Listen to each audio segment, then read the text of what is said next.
Good afternoon. Welcome to the August meeting of the City of Oklahoma City Planning Commission. I'd like to welcome you to the meeting. Thank you for coming down this afternoon. I would commend that you read the instructions which are on the back of our agenda for the meeting so you can get a view on how we conduct the meetings today. If you would like to speak to us, we'd ask that you prepare one of the forms, this form right here, and provide it up front to our fine assistants so that we can get your name, et cetera, and information, and we can call you at the appropriate time as we move through the meeting. If you got a cell phone or a pager, standard warning on that, please turn it off or silent it. And that said, we'll move into the agenda.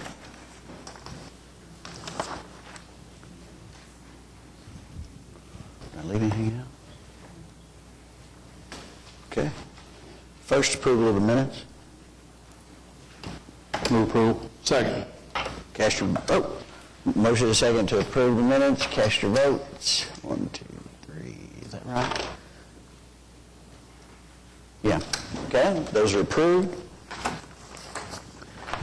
Next, continuance requests. We have 3 uncontested requests for continuance. Item 29, which is PUD 1442, and item 30, PC 10279, request to continue until September the 8th. Item 31 is SPUD 609, a request to continue until September 22nd. Is anyone here who came here to speak to us on either items 29, 30, or 31? Uncontested continuance. Motion to continue items 29, 30, and 31. Cast your votes. Those are continued. 2 new requests for continuance. Item 25 is PUD 1443, and item 26, SPUD 623, both requests to continue until September the 8th. Anyone present to speak to us today on either items 25 or 26? Seeing none, Commissioners? Move approval of the additional continuances. Motion to approve items 25 and 26. Cast your votes.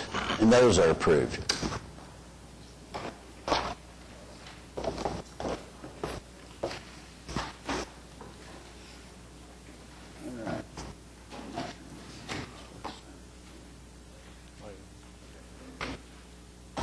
Next item for public. Oh, is there anybody who would like to address us with respect to any other continuances? Item number 14, I believe, Commissioner Ehlers and I spoke about that before we came to the meeting. Is the applicant here on item number 14? Would you come up?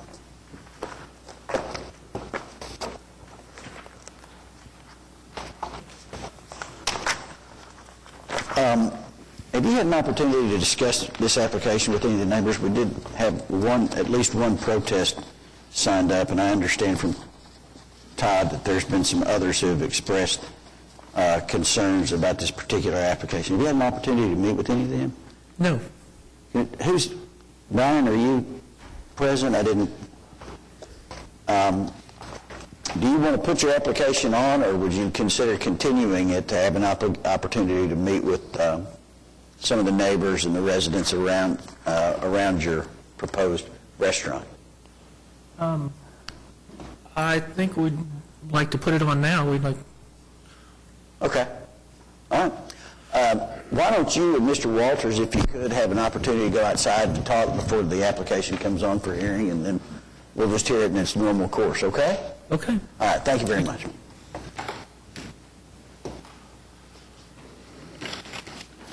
We are now on items requiring separate vote. Item 1 is SPUD 620, an application by Lance Smith to rezone 10924 Hefner Point Drive from PUD 128 SPUD 263 to SPUD 620 in Ward 8. Mr. Box? Good afternoon. David Box, 522 Colcord Drive, here on behalf of the applicant, Lance Schmidt, who's also here. Our application today seeks to rezone the portion that you see on the screen to SPUD 620. This application is unique. What required our application is we are requesting a sign, and the unique nature of this application is that the Track 2 that you see highlighted in yellow is not owned by my client. He owns what you'll see highlighted in red, which is Track 1 in our SPUD. What we did was we broke up the lots into two different tracks. Track 1, which is where the dental practice is, we retained the original O2 zoning, which PUD 128, which covers this whole Hefner Point office complex, has O2 zoning. Track 2, as I said, is not owned by Mr. Schmidt. It is owned by the property to the south. They are in agreement with allowing us to put the sign. We're in negotiations to have a ground lease. But because he doesn't own it, putting up a dental sign would be considered a non-accessory sign pursuant to the code, even though in application it will be an accessory sign and only serve his office. So Track 2 will have two signs. One sign is the accessory sign, which is currently existing, as you can see, and that sign serves the building to the south. The second sign, the non-accessory sign, is our proposed sign. And in the packet that I handed out, we have a rendering of the sign. It's an 8-foot monument sign. In the application, it said 10. That was a misprint. We were requesting an 8-foot sign. That's what the sign company's engineered, and that's what we're asking for. The next page you'll see in the handout is the sign superimposed onto a picture taken directly east of the property. And as you can see, the sign to the left in that picture is the accessory sign that's currently standing. And as I said, the sign that we're asking for, although the code sees this as a non-accessory sign, this is, in every sense of the word, an accessory sign. It's not a billboard. It's not advertising. It's merely a technicality because we don't own that land. The staff has recommended approval. There are some TEs that we are in agreement with. And with that, I'm here to answer any questions. Commissioners, nobody signed up. Do you have any questions for Mr. Box? I think the application cleared up some of the issues that I had with the application, the explanation. And 10 was my only one. Yeah. Well, as you know, Mr. Chairman, I'm not a fan of signs on the parkway. In this particular case, I really don't have a problem with this sign. It fits in, it's fine. The one concern I have is that the application is worded in such a way that it will advertise only the office use in Track 1. My concern would be that Track 1 turns into something that's not maybe a dental office, maybe Nasty Nick's accounting service or something, that we wouldn't really enjoy such a sign on the parkway. And so if we could limit that to the dental office or to medical office only type use, I'd be all for it. Well, Mr. Gale's point is well taken, and I think for long term on this site, if it is no longer Reflections Dental Care, my client would like the ability to have the next person, whether it's an accountant or an attorney or another medical office, have that ability. And we're certainly willing to work with staff to come up with certain office-type uses that aren't obnoxious and wouldn't be offensive on the Hefner Parkway. But I think having the ability to, when he does sell, if he does sell, have the next person be able to use the sign, and this, if there's no longer Reflections Dental Care, have it always be a Reflections Dental Care sign is important. But we're certainly willing to take any obnoxious office-type uses out if that would be agreeable. Well, maybe, Nick, it's appropriate for the O2. In other words, well, the O2 is the base zoning there, so perhaps we should restrict it to advertising uses, this is just a thought, in association with an O2 use, because I don't know that we, even if it was Nasty Nick's tax service, that might be fine, upstanding business. Mr. Box and I have discussed the O2. There are a number of O2 uses that probably would not fit here. However, in O2, there is medical and there is restricted medical. We have discussed limiting to just either of those, and apparently the applicant is hesitant to do that.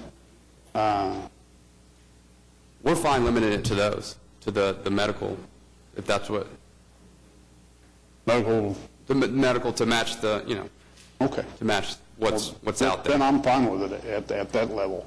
I just didn't want all those other O2 uses in, So no Nasty Nick's accounting services? or any other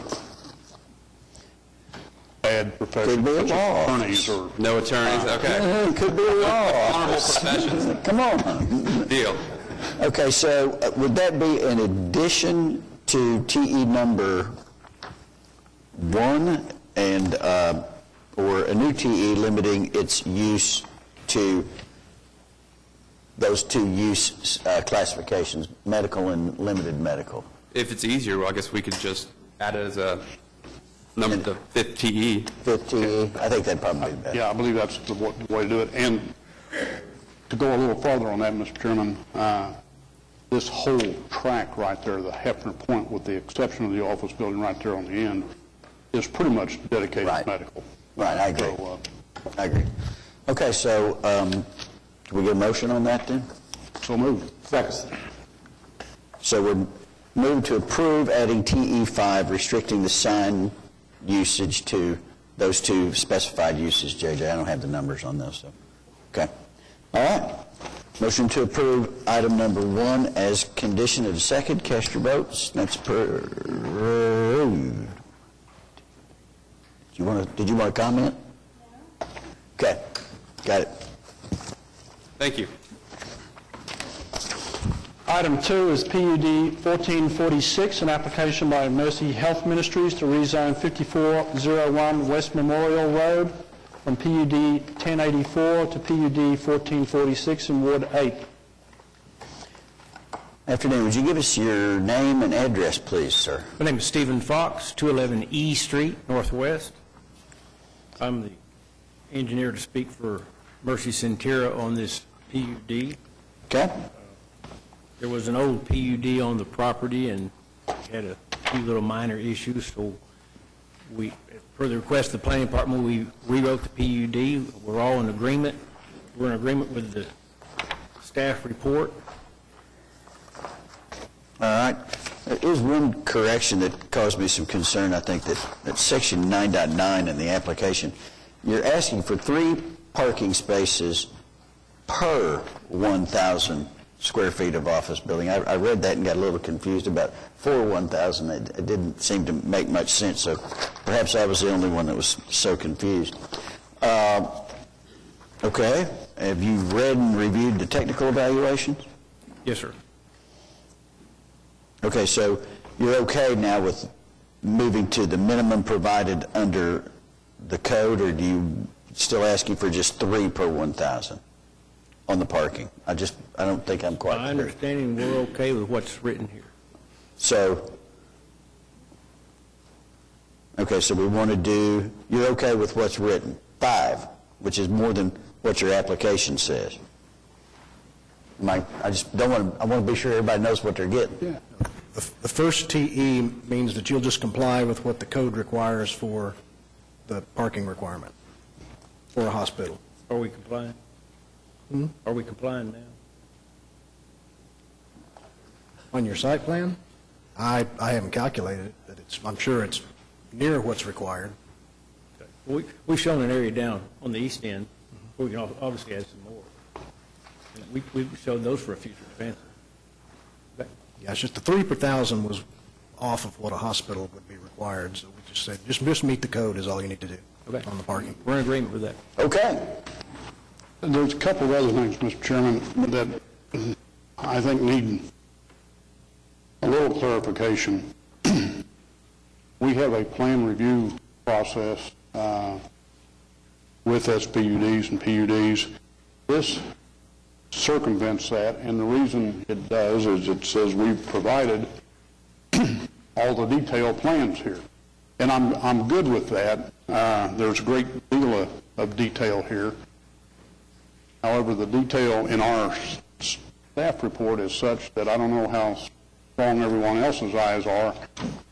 I couldn't read these plans at all in here. My question there would be, has staff done the level of review on this that would be done when we go to our regular plan review process? If we have, then I'm fine with this. We're skipping the preliminary plat and we're skipping the plan review, which is fine. If we've already been over these plans to that degree, I don't know that we have or haven't. So that's a question for staff. Well, I can answer that question, sir. I have submitted the water and sewer plans to staff. I've had one set of check print return. I have submitted to stormwater. I've submitted to engineering, two places on stormwater, and I've resubmitted with check prints. So we're real close. We've made minor changes.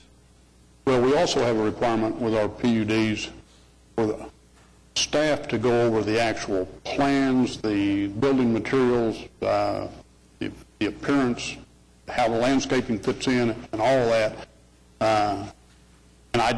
The staff report doesn't indicate that level of review has been completed. It may have been.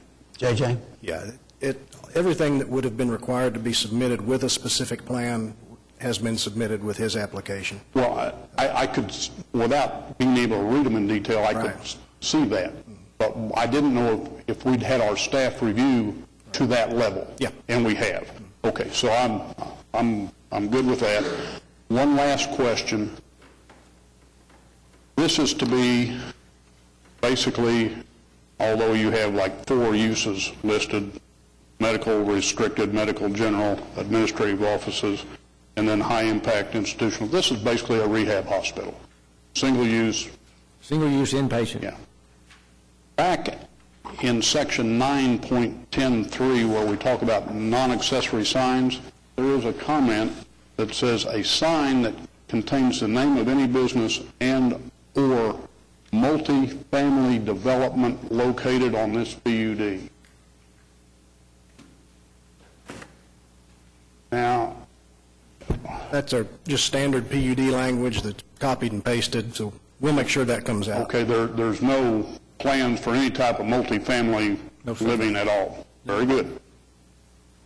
With those 2 clarifications, I guess, just a procedural question about why we're doing this way, instead of submitting a specific plan and doing the process that we would normally do. Is there some reason why it's being done differently? my belief was that it is such a specialized, specific use, and they have it designed to that level that there's really no need for it. But perhaps the applicant can answer that, or JJ could. I think we got it. A few years back, the city hired a consultant to look at the development process, the plan review, and our process. And one of the things they came up with was to allow applicants to opt out of the specific plan and preliminary plat if they had sufficient detail with their application. It was just an efficiency that they thought, if you have that information up front, you can bypass a hearing and $500 and get it all done right here. Is it unusual for applicants to have that level of detail at this stage? Not unusual. I mean, they're ready to go with a building permit, so they have all everything they need. And in other situations, you may have an application that, say, we had one for a DMX racetrack, and there's no need for a specific plan for something like that, so we opt out of the specific plan when it's not necessary, or we have all the details. Okay, thank you. Anything further, Commissioners? Nick, you got a motion? Second. Motion to approve item 2. Cast your votes. That one's approved. Thank you, sir. Item 3 is C-6294, which is a final plat of Providence in Ward 8.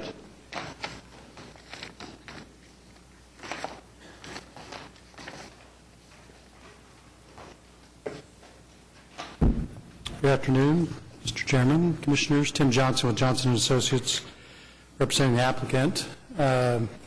This is a unique piece of property, as you all will recall.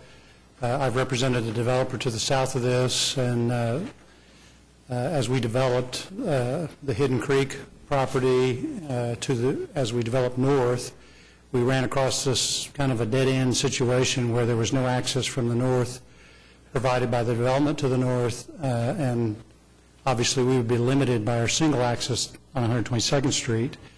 The developer of Hidden Creek built a 4-lane bridge to accommodate fire department's recommendations. Recently, Hidden Creek Development to the south that came in with the cottage plan, it's a more dense development. We agreed to sprinkle those units. And this is an opportunity that there's a developer that has acquired really the leftover property, what's in black here, of what was remaining south of the creek, the major creek to our north, and north of Hidden Creek. So he has acquired all this. The homeowners association to the north has retained all of the creek as part of their homeowners association. What you see in yellow and green are floodway and floodplain respectively. And so you can see there's very little of this property that's even developable. And with the access that the Planning Commission required as part of the Hidden Creek, we've serpentined a road in here that would allow us to develop 10 lots and a common area. We've met with the Fire Marshal's office, and we have agreed to sprinkle these units as well. So you can see it's a unique situation. What makes it even more unique is that as part of the Hidden Creek development, the cottage plat that you all approved and is under construction, it's a gated community off of a public street, which is Deep Woods Creek. In addition to that, this is going to be a separately gated community. It's being purchased by a family to develop as a family development. They're going to have shared common area, like game room, theater room, things like that, so that their houses can be smaller.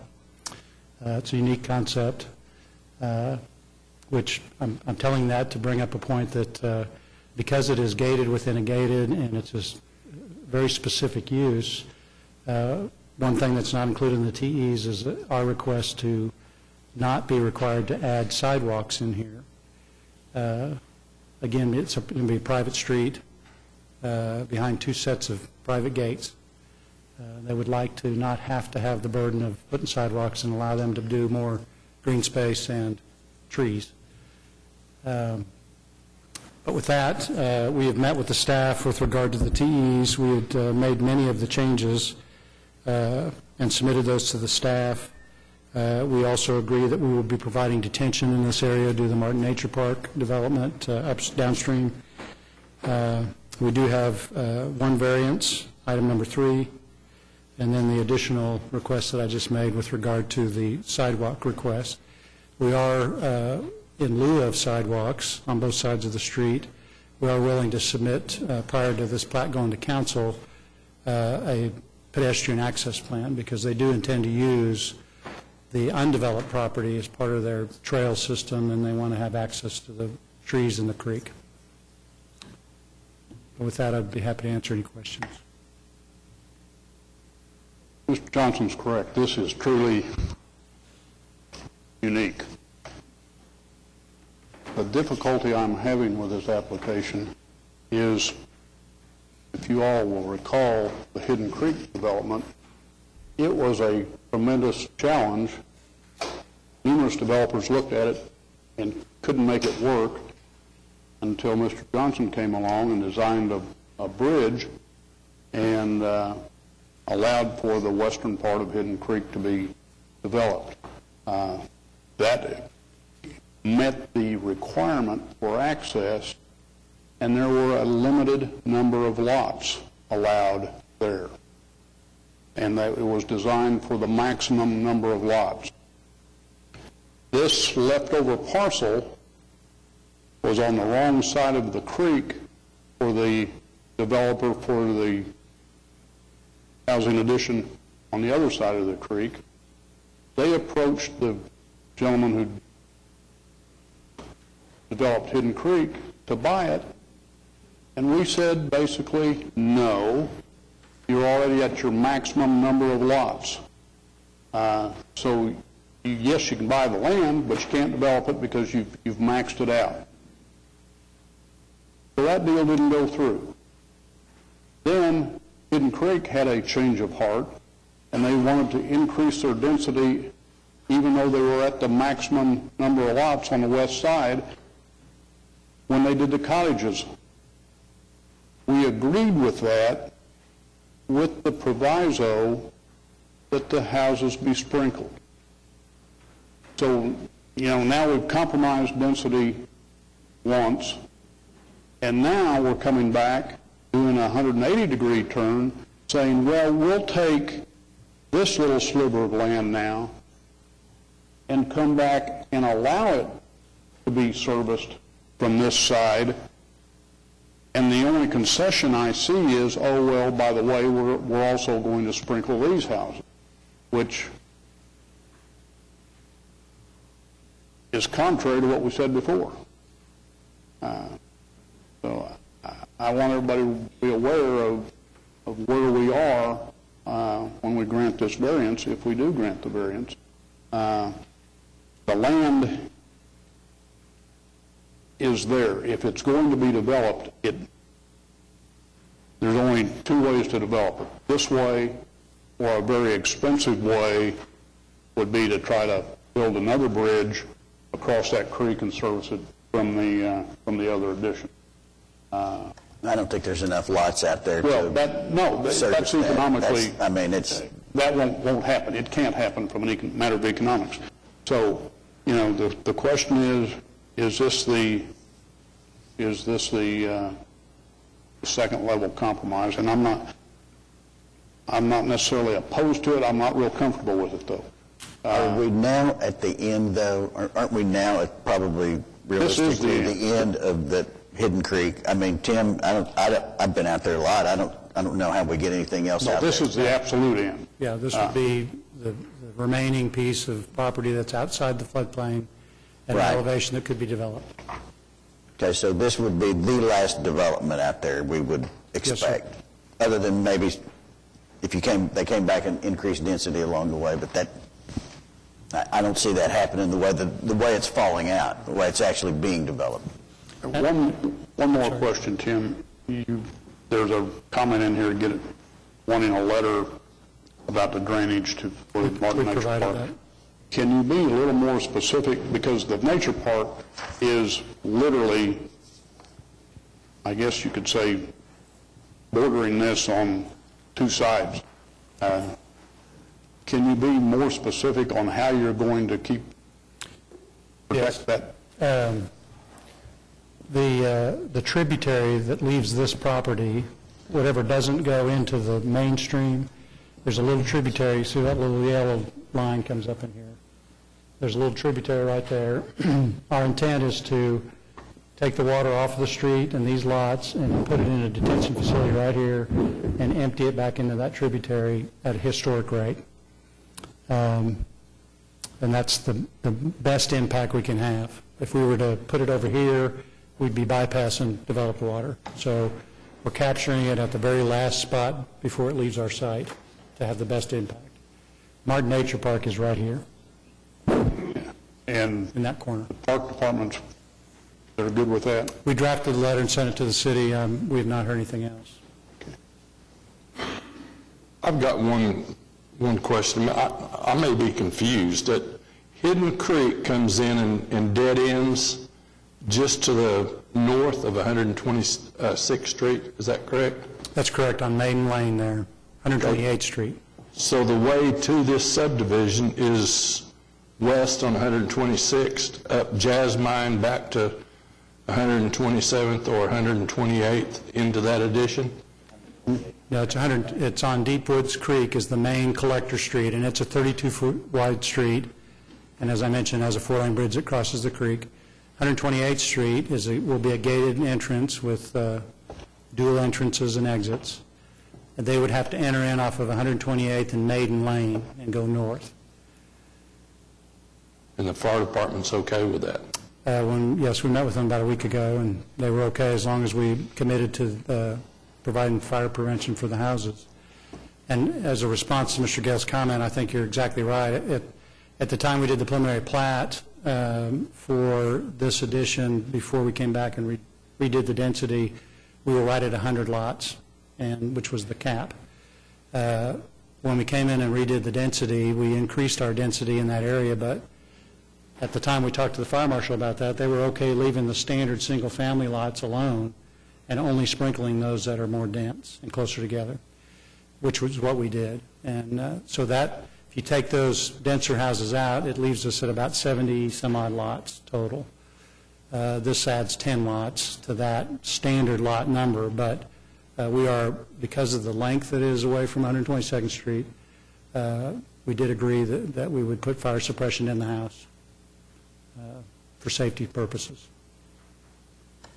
You know, I'm somewhat troubled, but I don't think I can agree with the deletion of the sidewalks, quite frankly. This is, I mean, I understand it's gated within gated within gated, and it's at the end of the road, excuse me, gated within gated, and it's at the end of the road, but these are not conditions that are going to be foreign to us. We're going to see this regularly. So there's a sidewalk, it looks like, that can be tied into, whether it's gated or not. It may ultimately not be gated. These things happen. The argument that we get to, it's just down at the end and it's a family compound or whatever, just doesn't seem to feel real well with me with respect to that particular request. And I don't think they add that much burden to the cost. And if we're going to have a policy about sidewalks, we ought to, 10 lots is 10 lots. That's my personal view on that one. Tim, in the cottage, more dense area, are there sidewalks there? Yes, sir. Okay. I think that also sets a good precedence for the sidewalks. Well, it would be consistent with the rest of it. There's the villas, there's large estate lots out there, there's a varied number of lots in the neighborhood, and all are sidewalks. So I don't, just for consistency, if nothing else. I will respectfully withdraw my request for the sidewalk variance. Okay. Thank you. Commissioners, nobody signed up. Any other comments or questions of Mr. Johnson on this one? Could we have a variance then to TE 3? Now, Tim, on the rest of the TEs, as I recall, you are agreed Yes. to the rest of the TEs, Yes, sir. right? Okay. Second. Motion to approve the variance to TE number 3. Cast your votes. That's approved. Motion to approve the application. Second. Seconded. That is approved also. Thank you, Tim. Item 4 is ABC 743, an application by David Ledbetter for an ABC 2 overlaying C3 Community Commercial at 2724 West Britton Road in Ward 8.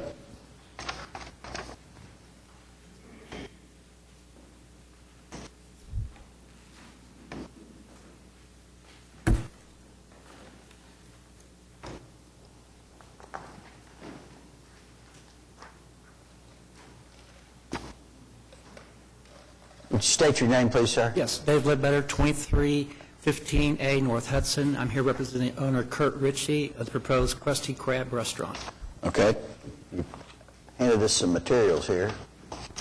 So tell us just a little bit about your application, if you could. Our intention is to reopen the closed existing vacant restaurant on this site. And what we're trying to do is basically take away the existing concrete median out front where the right-of-way is, resod, add extensive landscaping, possibly provide an outdoor patio. Okay, and this is your proposed menu? Yes, sir. You're asking for ABC 2, right? Correct. Any questions of Mr. Ledbetter, Commissioners? Nobody signed up. Move approval. Motion to approve item number 4. And a second. Cast your votes. That item's approved. Thank you. Item 5 is C 6295, a final plat of Thornhill in Ward 8. Good afternoon, David Box, 522 Colcord Drive. Also with me today is Carlos Davila, the engineer. This is an application for approval of final plat. The preliminary plat was approved in February of '04. This plat conforms with the preliminary plat.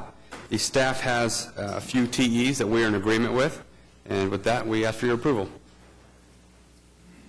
Commissioners, any question, Mr. Box? No one signed up. Second. Motion is second to approve item number 5. Cast your votes. That item's approved. Thank you. Thanks. Item 6 is C-6297, the final plat of Valencia Park, addition Section 8 in Ward 8. Good afternoon, Commissioners. Chris Anderson with SMC Engineering representing the developer. Read the staff report and agree with all the TEs and just request approval of the plat this afternoon.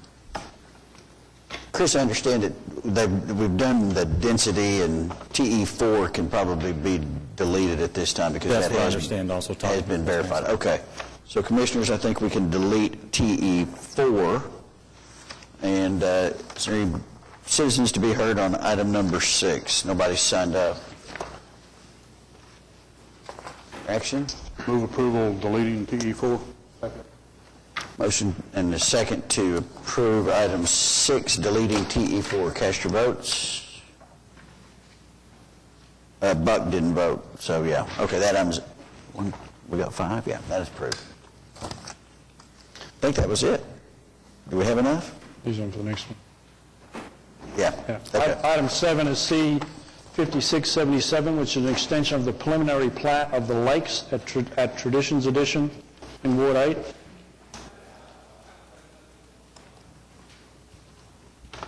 Doug Clausen, MKEC Engineering Consultants, representing the applicant. We have reviewed the staff report and are in agreement with the TEs. I would like to clarify TE number 1. There is a significant amount of open space in the included in the preliminary plat, and there was some question about this property used to be a golf course, and I think there was some question about whether or not it's still operating as a golf course. It is not. That area currently remains as open space.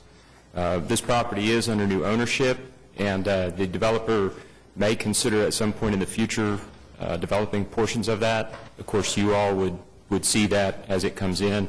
They're still forming plans, still in the initial stages of thinking through that.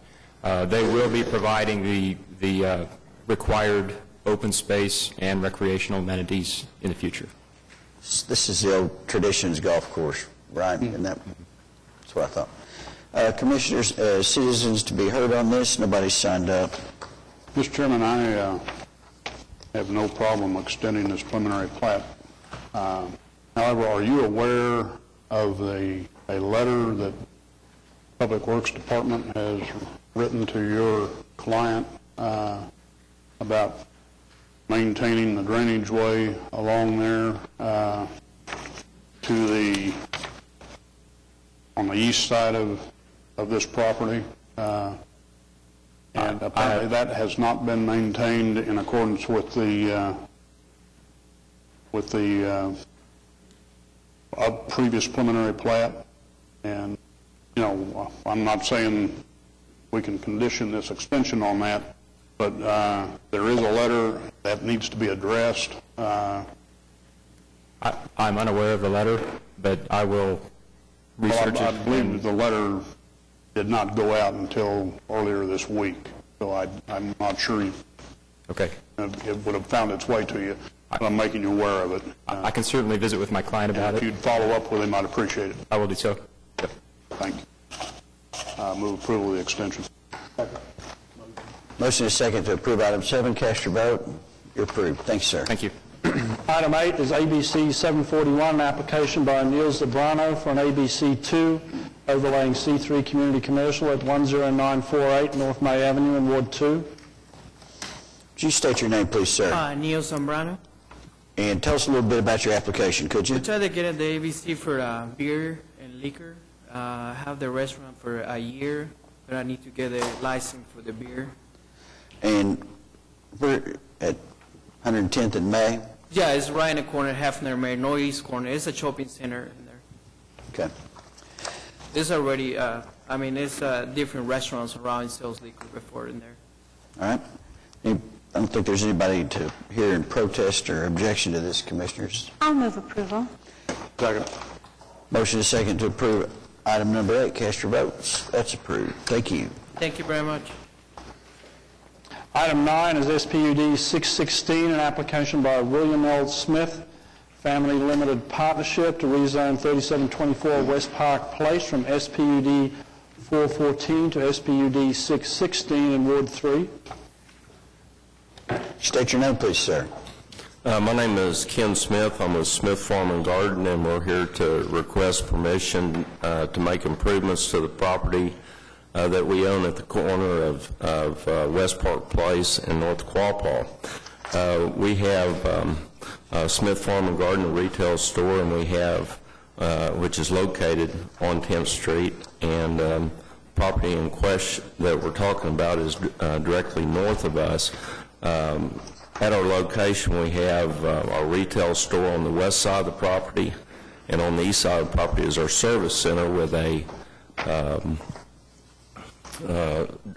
driveway between the two of them. We're wanting to use this driveway to help get the pickup and trailers that come into our business from our parking lot by going north onto this property and exiting on North Quapaw. And we designed the exit so that this traffic will be diverted to the south, which will be back to Northwest 10th Street, instead of going on to the residential area to our north. We currently have two entrances and exits onto North Quapaw, and want to make this an exit only with left turn only. With this drive, we're also requesting 10 parking spaces for my employees, and we're also going to build a 6-foot-high terra fence around the property, which will be site-proof. It's very good quality fence. It's a composite made of wheat straw and recycled plastic bottles, and it will retain its color and won't rot, and will last a lot better than wood or vinyl would. We also are going to do landscaping north of the fence on West Park Place with 9 3-inch caliber trees. We have a sidewalk that will be running the length of West Park Place from our property line to the corner of Quapaw Avenue, so that the residents can walk from their house on the sidewalk to the Meadowbrook Park. And we're also keeping all the mature oak, pecan, and sycamore trees, but we would like permission to remove the diseased and undesirable elms and one mulberry tree. We ask that you grant us permission to make these improvements. Mr. Smith, as I look at this drawing that you provided us, or that's up on the screen just now, yes, sir. It's very helpful. It would have helped me a little bit to have had that earlier. But other than this drive and this, I assume where it says parking spaces, that's going to be the cutout for the 10 parking spaces you yes, have sir. for your employees, right? That's correct. And then is that the only use you propose out in this property? I mean, what else is going to happen? It looks like a lot of property just to build a drive. Well, we've owned maybe it's not as big as I thought. So we've owned the property for 45 years, and we're just now needing to use this property. Mm-hmm. Our business has changed over the years, where people are buying more of these larger zero-turn mowers, and they have to be transported to us and picked up from us with 10 to 18-foot trailers. And so therefore my parking is a nightmare whenever we get 5 or 6 of these trailers in there. And we need a way to get them out of our parking lot to get rid of danger and the confusion that's there. So what, I guess the question I have, so then what happens is when they're delivered to you, they're delivered in trailers, then when they come back in for service and other items, I guess for this, which is located primarily in this east building, you're getting some queuing and dropping off right there backing up into 10th Street. Yes, sir. With the long trailers, et cetera. Yes, so sir. that's at least a portion of the driver for your need, right? Yes, sir. Okay. All right. Commissioners, any questions of Mr. Smith? We've got several people signed up to speak to us on this, so. You brought some material with you. You want to Yes, show this us is that, if you could? the fence material. Yes. Would y'all like to Sure. look at these samples? We like visual aids.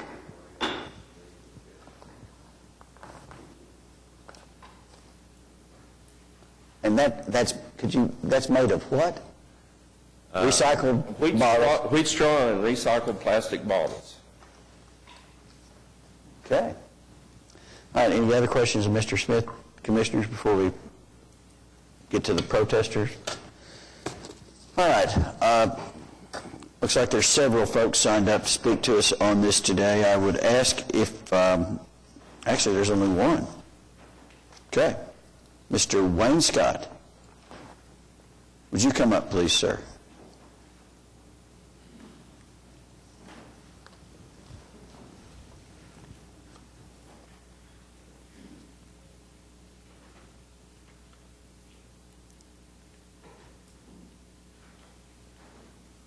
I'm Raymond Wayne Scott. I live at 3717 West Park Place. And our major concern is on his initial filing, he was also asking to put repair buildings or machine shops back there. We're concerned about noise, for one, in our neighborhood, and for two, the access out onto either one of the residential areas due to the park and safety of the children and pedestrian traffic.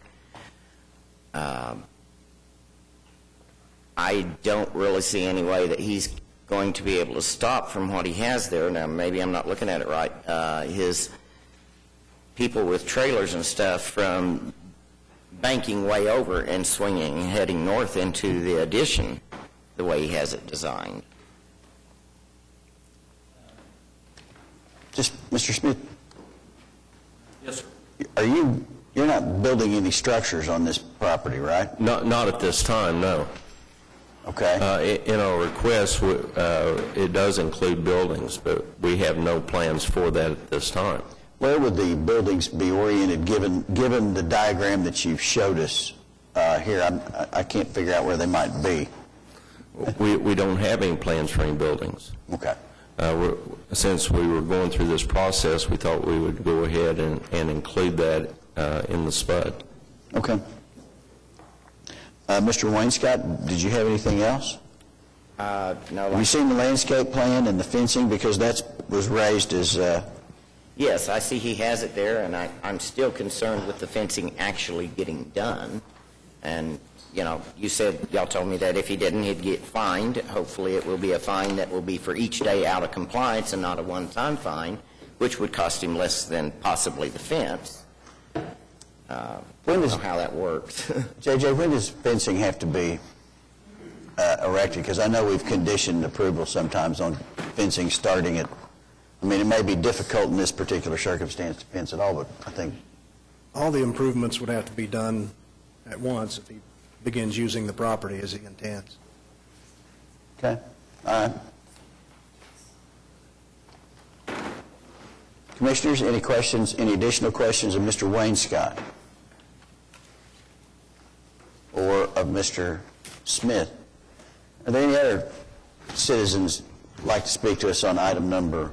Mr. Chairman. Yes. I'd like Mr. Smith to share with the protestant to try to answer or address his question about vehicles making a right turn and going back north. What's being done design-wise to try to keep that from happening? Well, if you'll notice that there's a proposed exit sign and also a left turn only sign. Those poles will be right next to the pavement.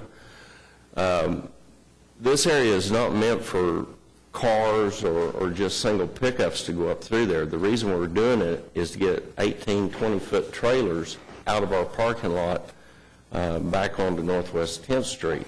But if you've ever pulled a 20-foot trailer, you just don't make a real short turn with them. But you also have some employees parking back there too, don't you? Aren't you going to make part of it employees parking? Yes, it is. Okay, so would they be able to make that right turn? A car could make that turn. And Mr. Smith, in that regard, when you were here before, I thought I understood this application, but the following week I was in the area, so I went by and looked at it again.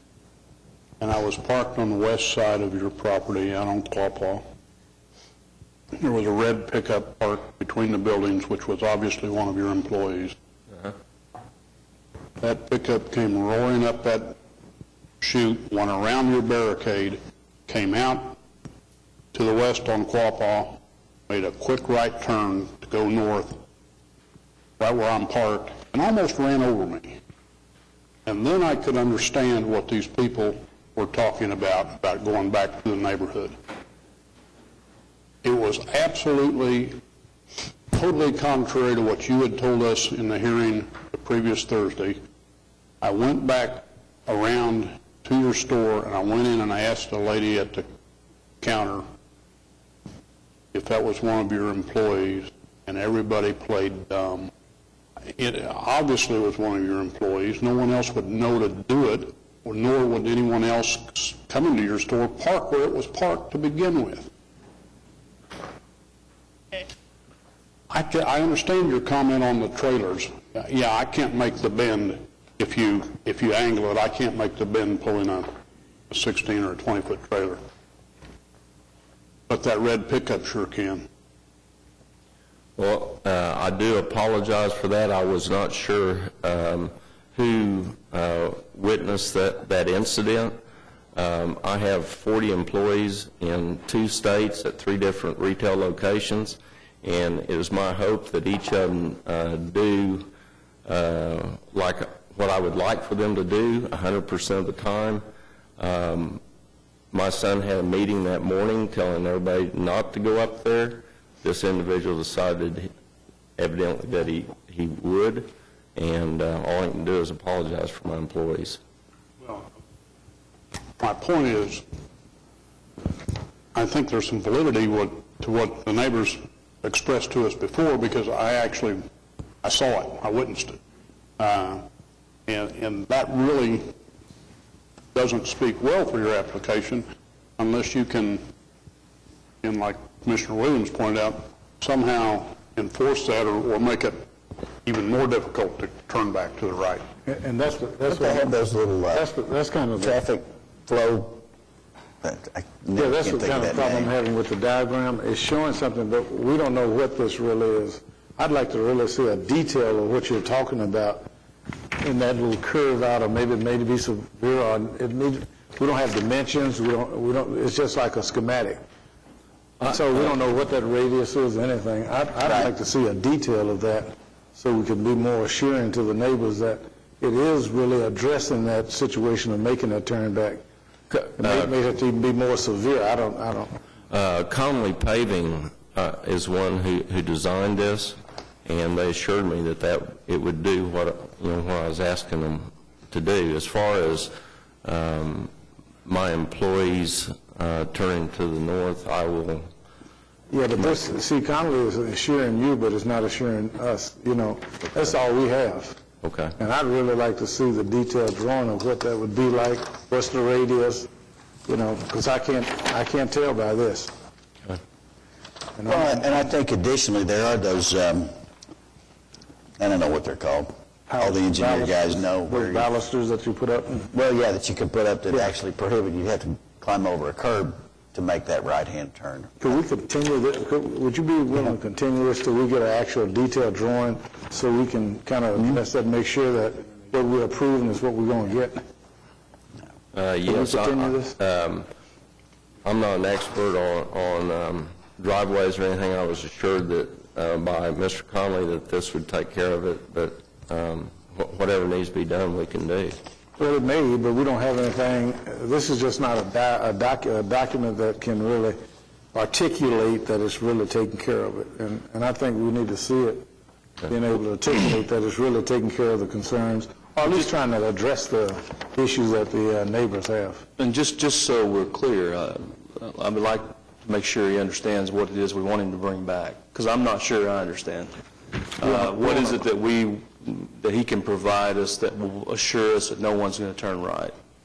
We want I'm not going to say an engineered drawing, but I want an actual drawing showing the paving pattern, the radiuses, and, this is a schematic. Right. This don't have any type of definitive information that we can determine it. So I'd like some definitive information on a drawing that we can really make an assessment of if it's addressing the issues that we're confronted with. In that regard, Buck, I don't think if you have an access, I don't think you can keep someone, if I want to really force the issue, I'll be able to turn a standard vehicle. The reality is we I don't have think a we're trying public to do street.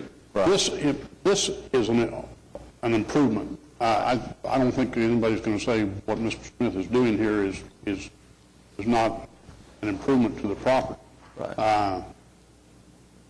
I think the question I had, and now that James has raised it in the way he has, probably makes it a little more of a concern, was that design with Conley to say, is Conley saying, well, you're not going to be able to make the turn with a trailer, or it's going to be extremely difficult, or maybe we can make it more difficult to make the turn with a passenger-type vehicle. I think that's where James is going. So Mr. Conley could provide that detailed drawing. I don't have a problem with your application. Well, you got to remember, currently we have two exits out on Quapaw anyway. So if they don't go this way, they can go to the corner, they can go right, and they can go left. I thought before you told us you were closing those. No, I'm not closing those. Well, now we need to back up. It's impacting even different. I understood that this was going to be the only access onto Quapaw. Is that not the case? From that property, but not from my retail store. Oh, yeah. Understood. Okay. I understand. Right. Well, I know you have one from your retail store there at the back part of your lot that goes on to Quapaw right there on the west side, right? That's correct. Okay, yeah, I understood that. But I have two exits onto Quapaw in my retail store now. Yeah. And people can turn right or turn left, whichever they desire. Yeah. Back on this property, there's a couple of curb cuts back there. That's what you were going to... On this property? Yeah. There's one curb cut. One on Quapaw, one on the north, and one on Quapaw. There's actually three on the north side. Yeah. Of course, that's all going to be blocked off, fenced off, and right. So those will take care of themselves. But right now, it looks like there's only one of those on the north, the one furthest to the east, that looks like it had any traffic on it. But there are three curb cuts. Right, there are three. But the fence is going to be solid, so I wasn't concerned with those. Right. And then you're going to, quote, restrict, if you will, the one on the west. Yes. With this turn. On this property. Right. Todd, do you have any questions? No, I kind of wanted to jump on kind of what Buck was, Commissioner Irwin was saying. This is a public street. I applaud your application, and I think for the people that live on the north side of West Park Place, on the north side, this is going to be beneficial to them, even though it may be difficult to see at this time with the fence you're proposing, with the added landscape. I will say that I also agree with Commissioner Williams that I'd like to see some dimensions. What is the radius? Here's why. Where my business office is in an industrial complex, regularly we get 18-foot trailers or 18-wheelers with 52-foot trailers that can't make a turn. And we have a very, very wide street, and one effective deterrent is the new boulder that we put in. And if you hit that, you're pretty well stuck. And so I agree with Commissioner Williams. I'd like to see what the dimensions of that radius are. I have no issue with this like it is. Maybe that's because I have faith in what I think you're going to do, with the faith that Buck has as well in you. Now, I don't know that you have demonstrated that faith potentially in the past to your neighbors, but that's in the past right now. What I'd like you to do, though, is when you come back, I'd like to see a detailed drawing, as Commissioner Williams has suggested, that shows that. Maybe put some deterrence in there, rather than the proposed sign is great, but, I have guys, too, that when they're on lunch break, they're not on my time. They can do whatever they want. They can go 78 miles an hour in a school zone. They can do whatever they want. It's their time. But let's be proactive here and, again, be a good neighbor. I don't have an issue with this like it is. However, if you're willing to provide one, I think, simple document, I think that this commission is probably ready to move forward. That's my opinion. Okay, let me say this, that this drive is not for 18-wheelers. This is for landscapers with pickups and trailers. Yeah, unfortunately for you, I know a few of those guys, too. Mr. Wayne Scott, I think what we're proposing is to get a little more detail with respect to the exit and the entrance. You've seen the fencing material today. I think that's excellent. That's excellent. I think that will be very beneficial there on Park. But I think we're going to ask for a 2-week continuance. Is that sufficient time for you, Mr. Smith? Yes. Is that the motion? Any other comments, though, before we do that? I do have a comment. Although I agree with all that's been said here, and I think that what's being proposed is the right thing, I also would like for Mr. Smith to think very seriously about withdrawing from his application his capability to build buildings on his property. I know this process is so much fun that you will have no problem at all repeating it in the future if you decide to put buildings up. The idea that we are giving sort of a blank check to buildings that are maybe fairly industrial in nature, they're just on the south side of a residential street, bothers me a lot. I would want to talk an awful lot more about how that would work and how it would be buffered and so on. And it sounds like you don't really have any plans to do that, so I can understand that you're not in a position to provide those kind of answers. I think if that's not something you're planning on doing anytime soon, it would be better left to the future.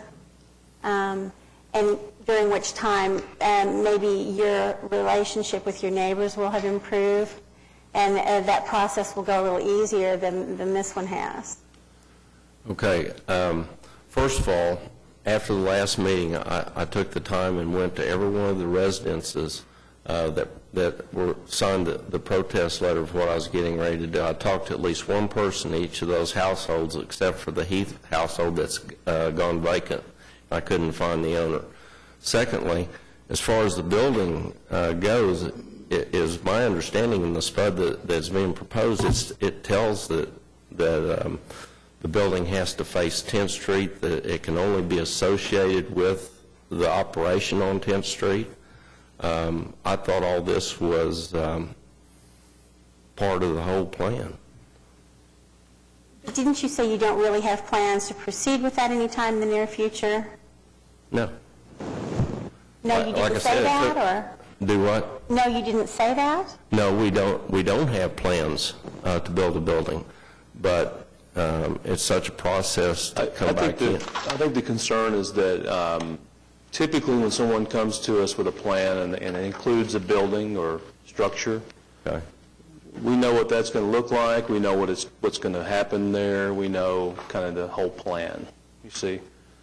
And by including that in your SPUD here, just the concept that we're going to could have a building in the future, there's a whole lot of things that are left up to creativity and imagination. You see what we're saying? And so I think the concern is that we're not sure, we may be giving approval to something that we don't really, and we're not really sure what that's going to be. It may be 10 years from now.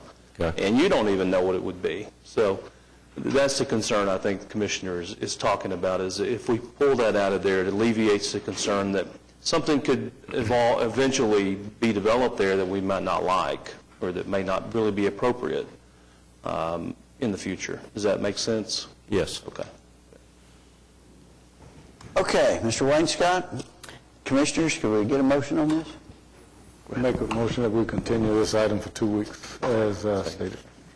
Motion and a second to pass this for 2 weeks, that'd be our September meeting. September meeting. September would be our Well, September meeting, meeting. I'm sorry, yeah. Our first meeting in September, which will not be in 2 weeks, okay?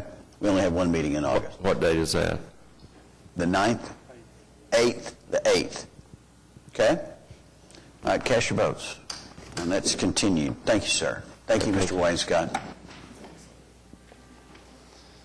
Item 10 is an ABC 742, an application by Lopez Villa Sunset for an ABC 2 overlaying the I-3 Heavy Industrial District at 17 South Council Road in Ward 3. Ross Dubree, 2220 Shadow Lake Drive, appearing on behalf of the applicant. This is an application for an ABC2 overlay for an existing restaurant that's being remodeled. It'll be a sit-down Mexican food restaurant when it's completed, and we're asking that the ABC2 be allowed. It's industrial zoning. It's surrounded all by commercial property, and there's actually an ABC2 establishment that adjoins this on, I guess it would be on Council. This is at the corner of Council and Reno. Commissioners, nobody signed up on this. Anybody to speak? This is an old Taco Bell? Yes. I say old. Within the last month, they've been redoing it. That's nice correct. facelift. I don't know who's doing that, but I'll give the compliments. That's a very nice job. I'll pass that along, Commissioner. Is that a motion? I make a motion to approve the... Second. Motion to approve item number 10. Cast your votes. You're approved. Thank you, Ross. Item 11 is SPUD 622, an application by Leonard Hanson Jr. to rezone 850 North Meridian from the R1 district to SPUD 622 in Ward 3. State your name, please, sir. William Friels. I'm an architect, and I'm representing Mr. Hanson in regards to this property. We're looking at it on the plan there that he's going to put a 5-unit building on there, single, that's in the application. We concur with the staff on the recommendations. There was 2 on there. In the back, it shows on there that somehow it got on there that the plan that you have in your package needed a 15-foot side building line on the south, and that's already been changed, and staff's already aware of it, and I'm going to give them the larger plans for that. Okay. And Mr. Hanson has the apartment to the south there that's the O2, and then he also owns the Spud 86 that I did years ago for him, too. So if there's any questions to ask on this, I'd be more than happy to answer. Commissioners, any questions for Mr. Friel? Any citizens to be heard on this application? You signed up, but you're already speaking, so. Nobody else has signed up to speak?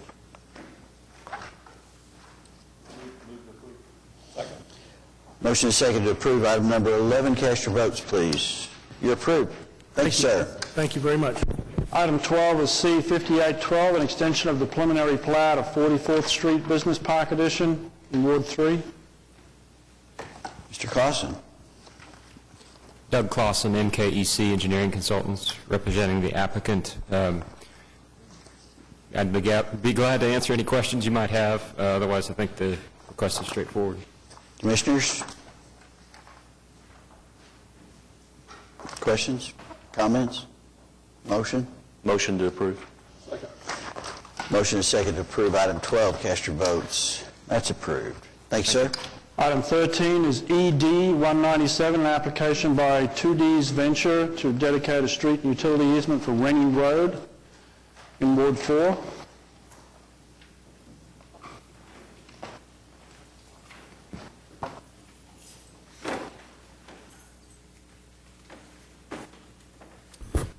Good afternoon again. Tim Johnson with Johnson Associates on behalf of the applicant. This is a kind of a strange application in that The original plan that was approved and is under construction for the St. Anthony's Emergency Care Building had the original access called Southeast 35th Street, I believe, straight into the project. And after working with the traffic staff and applying some of the concerns they had with regard to the off-ramp off of I-40 and the setback distance and the need that they felt that we needed a left turn bay, we've spent the last couple of months going through this redo of this intersection and have come up with this plan that Traffic and Public Works has approved. ODOT has already granted permission for Rennie Road to be constructed on their right-of-way. Those plans have been approved. And this will act as a continuation of the frontage road to the end of our property. One of the big concerns that, and the reasons why we have so many variance requests on this is truck access in and out for deliveries into the site. And you can see by this drawing that we've widened the entrance satisfactorily enough to allow for a semi-truck to make a right turn out and to go north, and then from the south you can see they can make a right turn in without impacting a parked car in that location. So the geometry of this does not meet a city standard per se. It is a unique layout specifically for the purposes of getting it fit in this location. They have limited space to get this done, and so we've lined it up. We've added the left turn, as I mentioned, there's actually a paved island that stops right at where 35th was going to go in. We're going to continue that as a hatched island and create the left turn bay and widen Douglas, all on the east side. Commissioner Allen has expressed some concern with regard to the off-ramp traffic. That off-ramp is such a gentle curve that people exit off there at about 50, 55 miles an hour. The concern from the traffic department was initially they wanted to make sure that somebody didn't try to shoot across on 35th Street, and that's why we moved it down to give us the Gore Point distance that they wanted to allow for this left turn to be added and what they felt was a safe distance away to get that traffic directed north. An alternative to that was some diverters, but we felt like this was a win-win for both the developer and the city concurred, traffic division had concurred. So that's our application. Like I mentioned, there are several variances as a result of that. Tim, how far is it from where that access road intersects with Douglas down to Rennie Road that you're proposing? What's that distance? Do you have it on your map? From the access road, meaning the on-ramp onto the freeway, or? No, the off-ramp from the freeway. It lines up across from here. It's approximately 225 feet. You know, like I told you, I use that off-ramp at least twice a day. And I'm probably one of the ones that come off of there at 50, 55 miles an hour, okay? And even at 45 or 40 miles an hour, it's a pretty good chore to try to turn into that service station. And I'm concerned, and you know, I'm not a traffic person, but I'm concerned that we're going to have a really bad problem there. And I know, or I think I know, that that this hospital is probably not going to generate a whole lot of traffic, except when employees come in and employees leave, and mainly when they come in. But if traffic and safety is satisfied with what you've got there, then maybe I don't need to be concerned. I can answer that, and I don't know if Mr. Chai is in the back or not, but we've met several times on this, and they have approved this plan as submitted. The only reason why we haven't constructed it is because we need this ED and variance. So the plans have been through traffic and they have approved them. I will also add that off-ramp, although people try to shoot across there, it's a dedicated lane. Once you get off the freeway, it's a dedicated northbound lane. So there's no reason to come across there, but they do. So maybe Okay. some striping or a solid... Your left turn lane is going to be southbound. That's correct. Okay. And so your left turn lane is going to start about how far back from your entrance there? That existing paved little, it's about a 4.5-foot wide paved island. It goes way past, the off-ramp's right about here. It goes back past about 100 feet where the opening was left for 35th Street to come in. And this Rennie Road has been there for a number of years as a gravel road. And that was the entrance into it. So our left turn will continue that hatch as a hatched island past 35th Street, and then it goes into the left turn bay. So that's about 100 feet of additional. But my concern is people coming off of that off ramp and funneling into that left turn bay, they're going to have to really get after it to turn into that left turn bay. Well, yeah, we're in hopes that they wouldn't make that maneuver, but, you know, people do strange Is there things. any, is traffic and safety back in the back?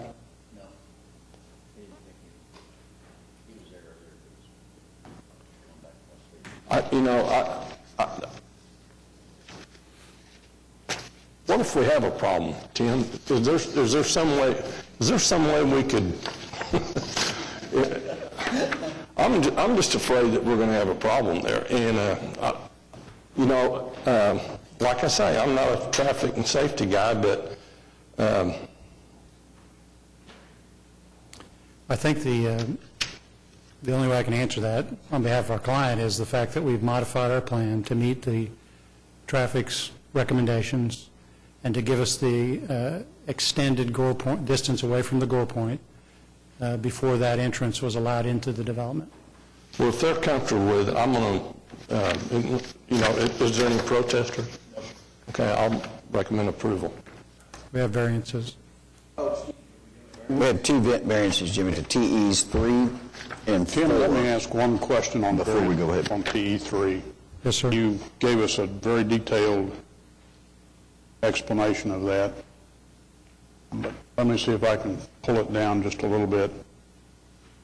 The substandard part of requiring this variance is basically the width, because we're...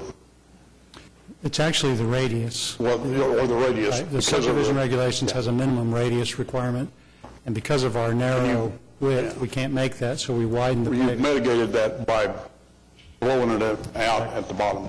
Okay, very good.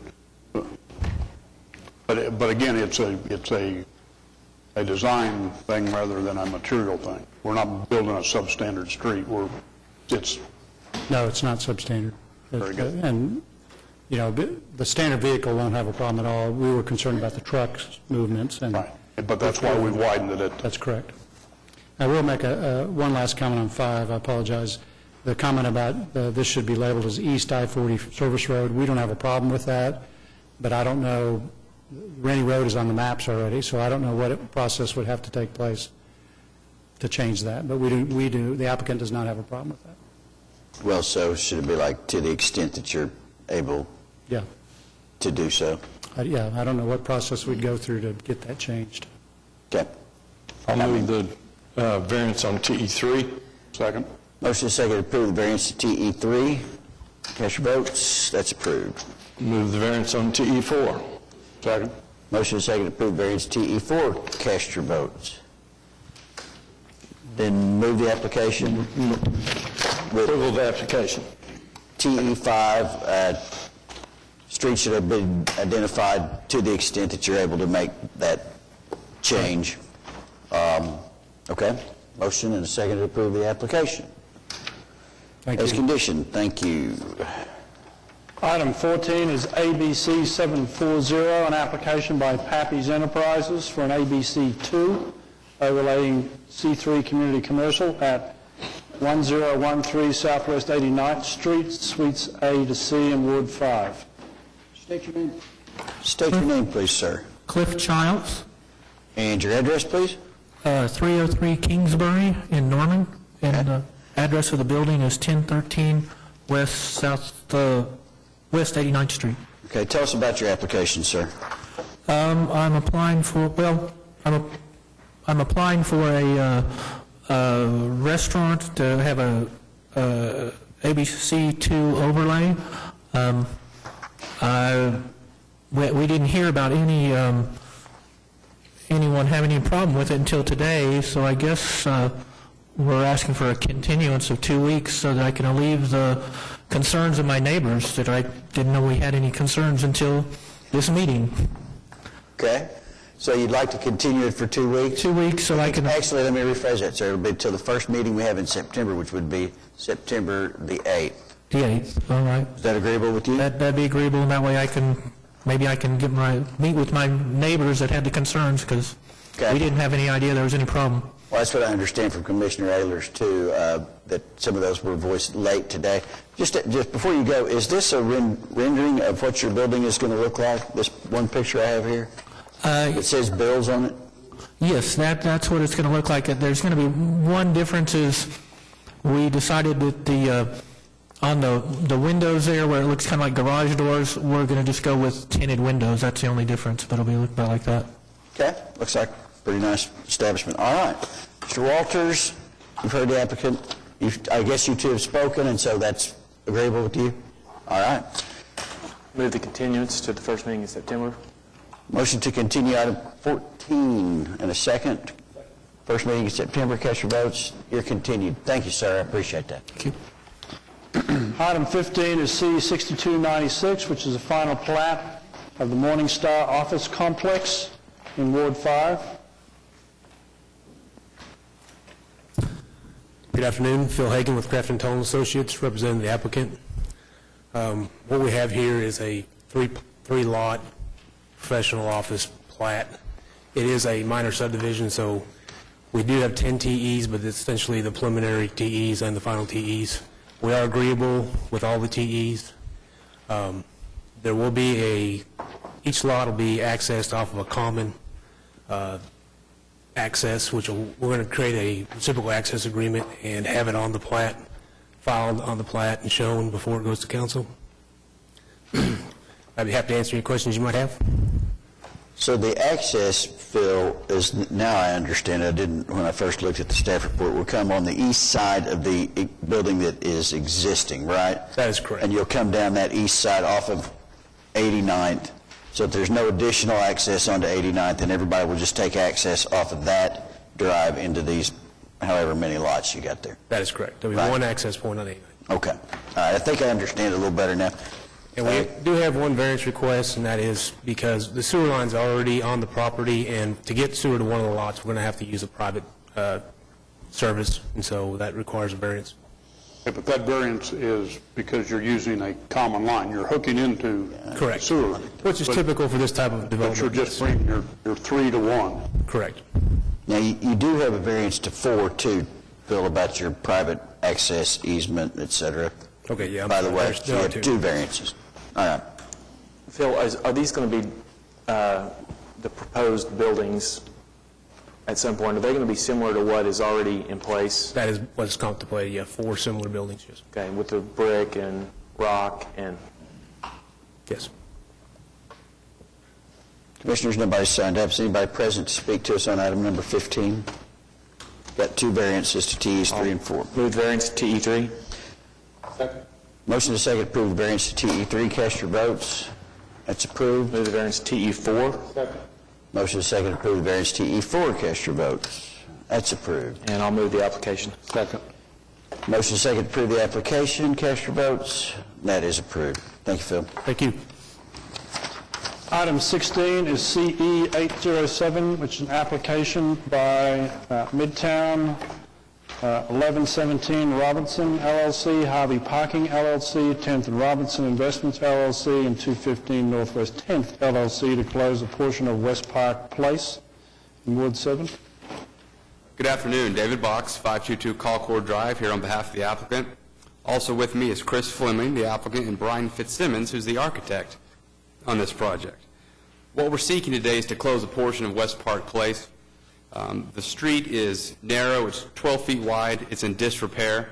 My client owns both sides of the portion to be closed, and as you're listening to me, you're getting handed out a packet that shows a design of what they're intending to do. This is part of the Midtown Renaissance.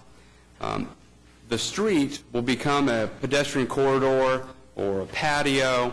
As I said, they own both sides, and they want to utilize this space for, as you see on this site plan. So the staff has found no unfavorables and is supportive, and we would ask for your support.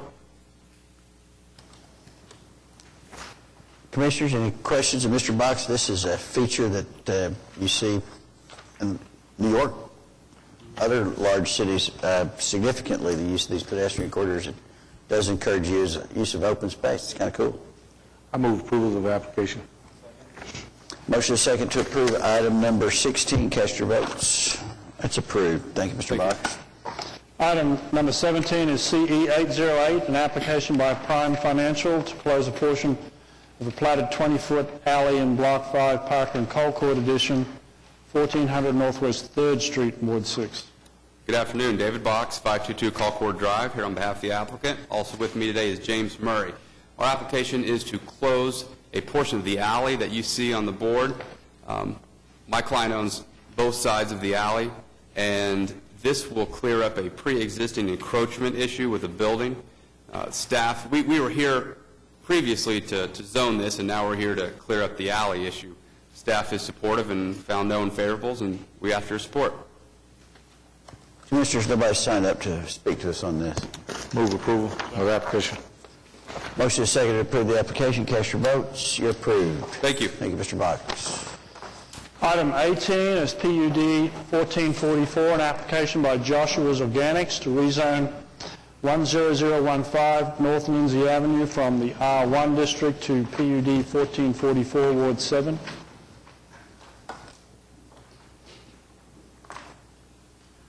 Mr. Chairman, members of the Commission, Brian Kuhn with Kuhn Engineering, representing the applicant. I've heard the word unique several times today. This project is definitely unique and one that I'm really glad to be working on. And with me today, I've got Annie Smith, who is an adjunct professor at OSU OKC, got a master's degree in horticulture, who will be kind of the project manager for this, as well as Skip Cannon, who is the director of Joshua's Foundation, has been with that foundation for 26 years. And Mr. Dan Short is also here, who's the head of Mustard Seed, which does a lot of redevelopment in that area. This project is on Lindsay Avenue, just east of Broadway Extension, north of Britton Road, and the concept is a community garden. What they've done, there's another one of these that Annie is overseeing also in Midwest City that's going on right now. And what this is, kind of the general use of this property is to provide gardens for the community, not necessarily the next door neighbors, but the community in general, to be able to come and learn about gardening, have a place that they can garden, and for when they work, they can take some vegetables home with them. It's just a way to provide these families with some food, with a way to learn how to garden and do some of those things. There could be some education going on there as far as teaching, those kind of things. There's I put together a map showing the area. We do have two letters of protest. On your agenda, it does say that there's 12 protests, however, 3 of them signed both, so there's actually 9 protesters. And I've marked on here where they are, and I understand their concerns, so I'm not saying that. But 2 of them are up here on 102nd Street, which is about a quarter mile away. One of them lives immediately north of this project. 2 of them are straight across the street on Lindsay. One of them is down here on Lindsay. One is over in here. 2 of these property owners here, one of them, the people that own that property actually live in Virginia. The guy that owns this property actually lives in Moore. And I understand their concerns. I want to address those for you today. I also handed out to you a map that I got off the website today, and that shows the Garber-Wellington water aquifer. And I know you hear a lot about that. Every time you hear about a residential subdivision that wants to put in water wells, you hear about the Garber-Wellington. I never knew how big it was until today. I kept hearing about it. So anyway, I wanted to print that out so I would know exactly what that is. and it's huge, as you can see. It goes up in Logan County, it goes down into Cleveland County. Annie talked to, find the guy's name, Chris Neal at the Oklahoma Water Resources Board. She checks these things out when she does these projects to make sure she didn't want to plant gardens that don't have enough water. So she talked to Mr. Neal at the Oklahoma Water Resources Board. His comment was that we are right above the most prolific part of the Garber-Wellington bedrock aquifer, and there's plenty of water. Now, in that he is with the Water Resources Board, being a public agency, he cannot put that in writing, but if one of the city council requests a memo of that discussion, he can tell in that memo what he told her.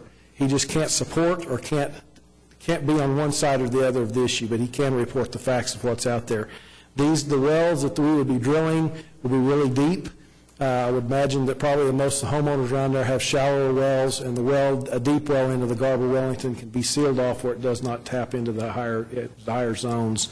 The staff report, I do like to say every once in a while when I get a staff report that has no TEs, I do want to make a point of that. So staff is in favor of it.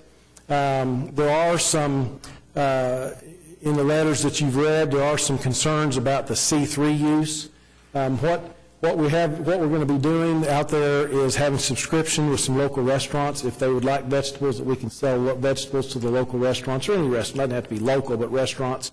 It's not that we're going to have a store out there or do some other C3 uses. There will be a building out there for the caretaker and to be an office for the project. The uses that are a C3 use have to be associated with the garden. So if the garden goes away, this whole thing goes away. So you don't have a C3 overlay on a piece of property if the garden goes away. So they're accessory only to the garden, and we've so stated that on page 5 of the PUD. So an entrance, one exit. Like I said, Annie is here, could answer any questions. She's got a master's in horticulture. Very excited about doing some community things for the people in the community, and we're here today to answer questions and request your approval. Yes, ma'am. I'm a little bit confused by this application. Okay. I mean, the nature of this undertaking, is it a commercial enterprise or is it a sort of nonprofit This is enterprise? It's a nonprofit organization. Joshua's Foundation is a nonprofit. They will be the ones that will be overseeing the activities.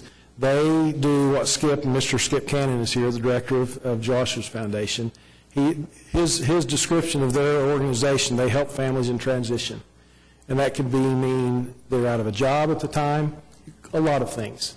But it's a nonprofit. This is definitely a nonprofit. So the ability to sell vegetables or to farm fish or whatever, that's all just peripheral. I mean, that's not the purpose. No, ma'am. No, ma'am. This is to allow the community to have a place to have a garden.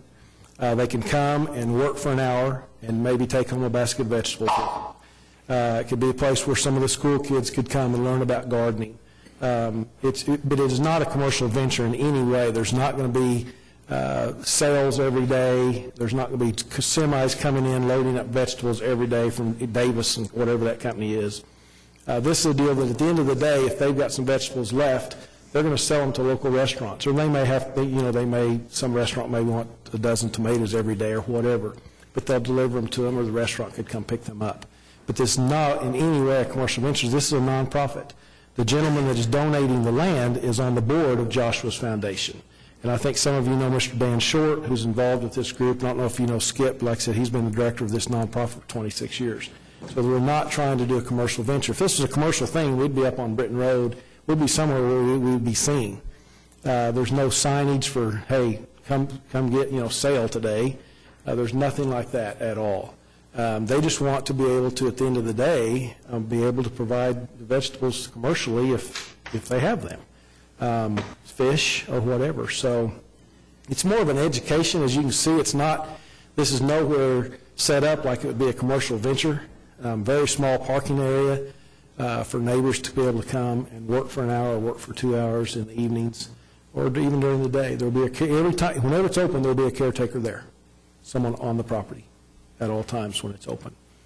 I mean, I can't imagine we'd ever be open at night. I mean, it's not be lights and that stuff. So definitely a nonprofit.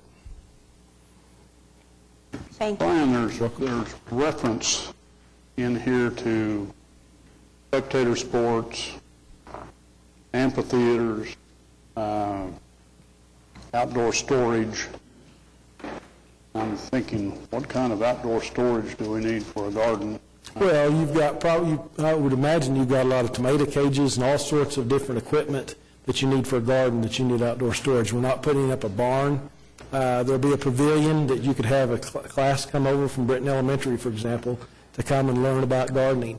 I know when my kids went to school at Deer Creek, they had a garden out back. I was really appreciative of what my kids got to learn there. We've got shown on there an amphitheater up in the, I guess that'd be the southwest corner of the project. I mean, it's not going to be like they're going to have rock concerts by any means. It's just a deal that they could have some classes, an outdoor venue of some kind. It's kind of weird what we had to ask for to do this because it is very unique. If there was some other C3 designation I could use other than the word C3, I'd sure like to do it, because that sure does throw up a red flag when you say C3. But you have to have that if you're going to do any sales of any kind. But again, it's all nonprofit. And your water issue, even though city water's right there, it's just cheaper to drill a well. And city water's not just right there. I mean, it's quite a ways away. Well, but it's reachable, theoretically. If you were developing this land for... If we were putting in homes, you bet. We'd have city water there. You bet. You probably have, I mean, this is 10 acres. I would think you could have, I mean, we could do 10, 1 acre house, actually 20 half-acre lots with city water and septic tanks. So I know there's an issue about traffic. It's a lot of it's gravel road, but we're not going to have much traffic. A few cars a day. So again, and yeah, you could. This is zoned, I believe, R1. So I mean, you could come in here and do. I could do an R1 PUD and probably, I hope, get your approval if I did water lines. I could do septic tanks because that would meet the county's regulations. So it's going to be fenced, secure. I just think it's a great thing for the community. Like I said, there's one in Midwest City right now that Annie's involved with, and she's very excited because Tinker just signed up to be one of their partners. We're looking at other areas around Oklahoma City to do this. I think it's a great thing for the community. I thought the water was more organic thing. Do what? I thought the water situation was more of an organic. Well, yeah, they're going to be using rainwater. I mean, Annie, I probably shouldn't say this. When I lived in Montana, we called people granolas that knew all about the earth things. She is going to be very conservative with water. Drip irrigation, you're not going to see sprinklers going off. And if this was 10 homes right now on wells, the sprinklers, as you know, in the past 3 weeks, sprinklers will probably be going nonstop. She's going to be very conscious of what's going on out there. Greenhouses, it's not going to be, very few greenhouses on the north side. So, like I said, it's one of those projects I am excited about being involved with. So, I think it's nice, but there are some items in some of the protest documents, and I'd like you to kind of address those, because they were talking about the gravel and the dirt and the dust, and there's a lot of concerns, and I didn't know if you had met with the neighbors, or I know you stated that some are outside the area. I'm okay with that, but did we spend some time with... Annie has met with, I believe there's a couple here that live due north of this. I believe she spent some time with them, and they had some concerns, and I'm sure you're going to let them come up and express those concerns. Again, this has a lot of 5-acre tracts up and down Britton Road, Lindsay, that could be used as residential, that could have a lot of traffic. We just don't expect this to be a high-volume traffic project. We don't have that big of a parking lot, one guy operating it. I don't know what else you want me to address in the protest letters. One of the things was in one of the letters, not which one it was that this is just a ploy to get this land zone C3 so that once we get approval, we could come back and do some C3 things. It's not.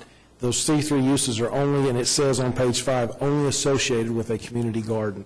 So 10 years, 5 years, 3 years from now, if something goes wrong and this just doesn't work and the garden goes away, then I would think this PUD probably is still out there if someone else want to do a community garden, but it could not be developed as a C3 property. Yeah, and I know it don't relate, but they talked about ownership of the rezoned area. He is told, and again, the owner of the property has told Joshua, he's on the board of Joshua's foundation, and he's told him, I will donate the land. For a while, there'll be a lease, but it's just a tax issue as to how long they have to have it before he can donate it.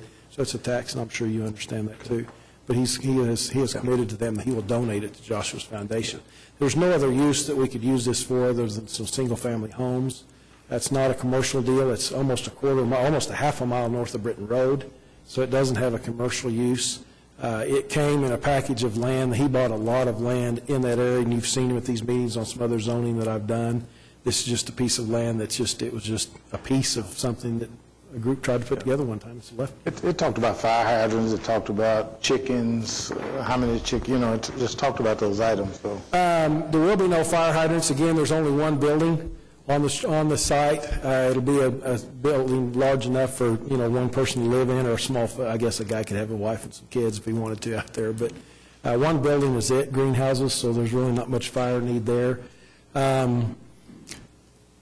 Chickens, we thought that would be a good thing to have. I know there's lots of discussion going on in City Council now about single-family homes being able to raise some chickens too, or how, I haven't heard all that discussion. We thought that might be a good thing to be able to have so we can have eggs for the neighbors also. So chickens are not something we're going to, we're going to throw down our sword and say chickens are nothing. Yeah. If chickens are a big deal, we won't have chickens. But we just thought it would be a good thing to be able to provide eggs for the neighbors. So I'm okay. Okay. Commissioners, we have any additional questions for Brian? We have a few folks signed up to speak to us on this particular application, so maybe we'll get right to that. Ronald Hines, would you come up, please, sir? Mr. Hines, would you give us your name and address, please, and tell us? Ronald Hines. I live at 908 Southeast 10th and Moore. However, I own 3 properties, or 2 properties that's within the 700-foot range. Okay. Tell us about your directly concerns. to the west, and my sister owns the property north of that. Now, as you've seen in our petition, we've got several concerns. One that I haven't seen this picture before, but the pond up there, where's the water going to come from the pond to fill that pond? Yes, all of us in that neighborhood have wells. There is no public water there. Yes, we are all shallow wells. What's going to happen if they put a deep well in and it pulls the level down? All of the neighborhood out there is going to be without water. Some of the neighbors are already having problems. It's been a dry year. That's just one problem. We're going to have supposed neighbors. Well, where are these neighbors coming from? There's no one within 5 miles of this that's going to want to participate in it. But we're talking about neighbors. We're the neighbors. We don't want it. We have no use for it. The man here, is he a neighbor? I doubt it. We own all the land around it. Just looking at the map of the pond, we're probably talking 1 acre. Depending on how deep that is, that's a lot of water. The property right now is dry. Plus, from the map that's up there, I've yet to see a pond that goes uphill. The map is either not drawn correctly, or they're going to have to do a lot of excavating to get a pond in there. We're going to have runoff problems. We're talking about livestock. What's going to happen with the effluent leaving the property? There is a drainage creek that goes through my sister's property. We're worried about that. That's just some of the issues. Now, the rest of the people live on, my property's on Lincoln. So I don't have a traffic problem other than that there will be people that decide to go up Lincoln to get to it. We have that problem now. It's a dead-end street, but it doesn't seem to stop anyone. So I have the feeling that we'll have a lot of people trying to cross over to that property through my property. If there's a security fence, I guess that would stop it. But the major overall concern is water. And yes, if they put in a deep well, they'll have all the water they need. We won't, but they will. If they're going to do this, we feel like they ought to put in the pipe and tie into the city water. Which would then allow you to tie into the city water potentially. Not me, because I don't live on Lindsay. But those that live on Lindsay Lindsay then? would, yes. I see. Okay. All right.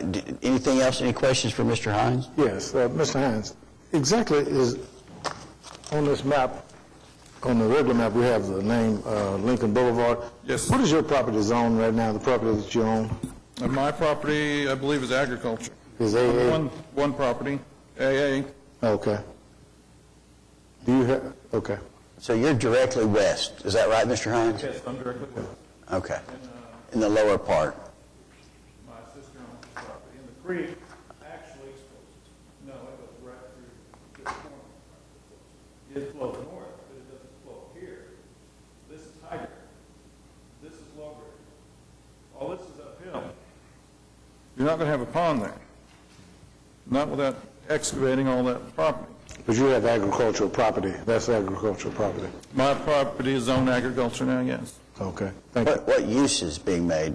Or do you live on that? You said you did not live there? Right now, I've got a rental tower on it. There's a radio tower. Okay. Now, the history there is, I was born or brought up on that piece of property. Right. And my parents put that property in. Okay. Or put the housing and everything on it. That's the reason it's divided up in 3 sections now. My sister, since my parents died, she has one of the pieces of property, and I have the other 2. Okay. All right. Anything else for Mr. Hines? Do you all do any type of agricultural activities? No, I would like to, but the problem is, where do you get water?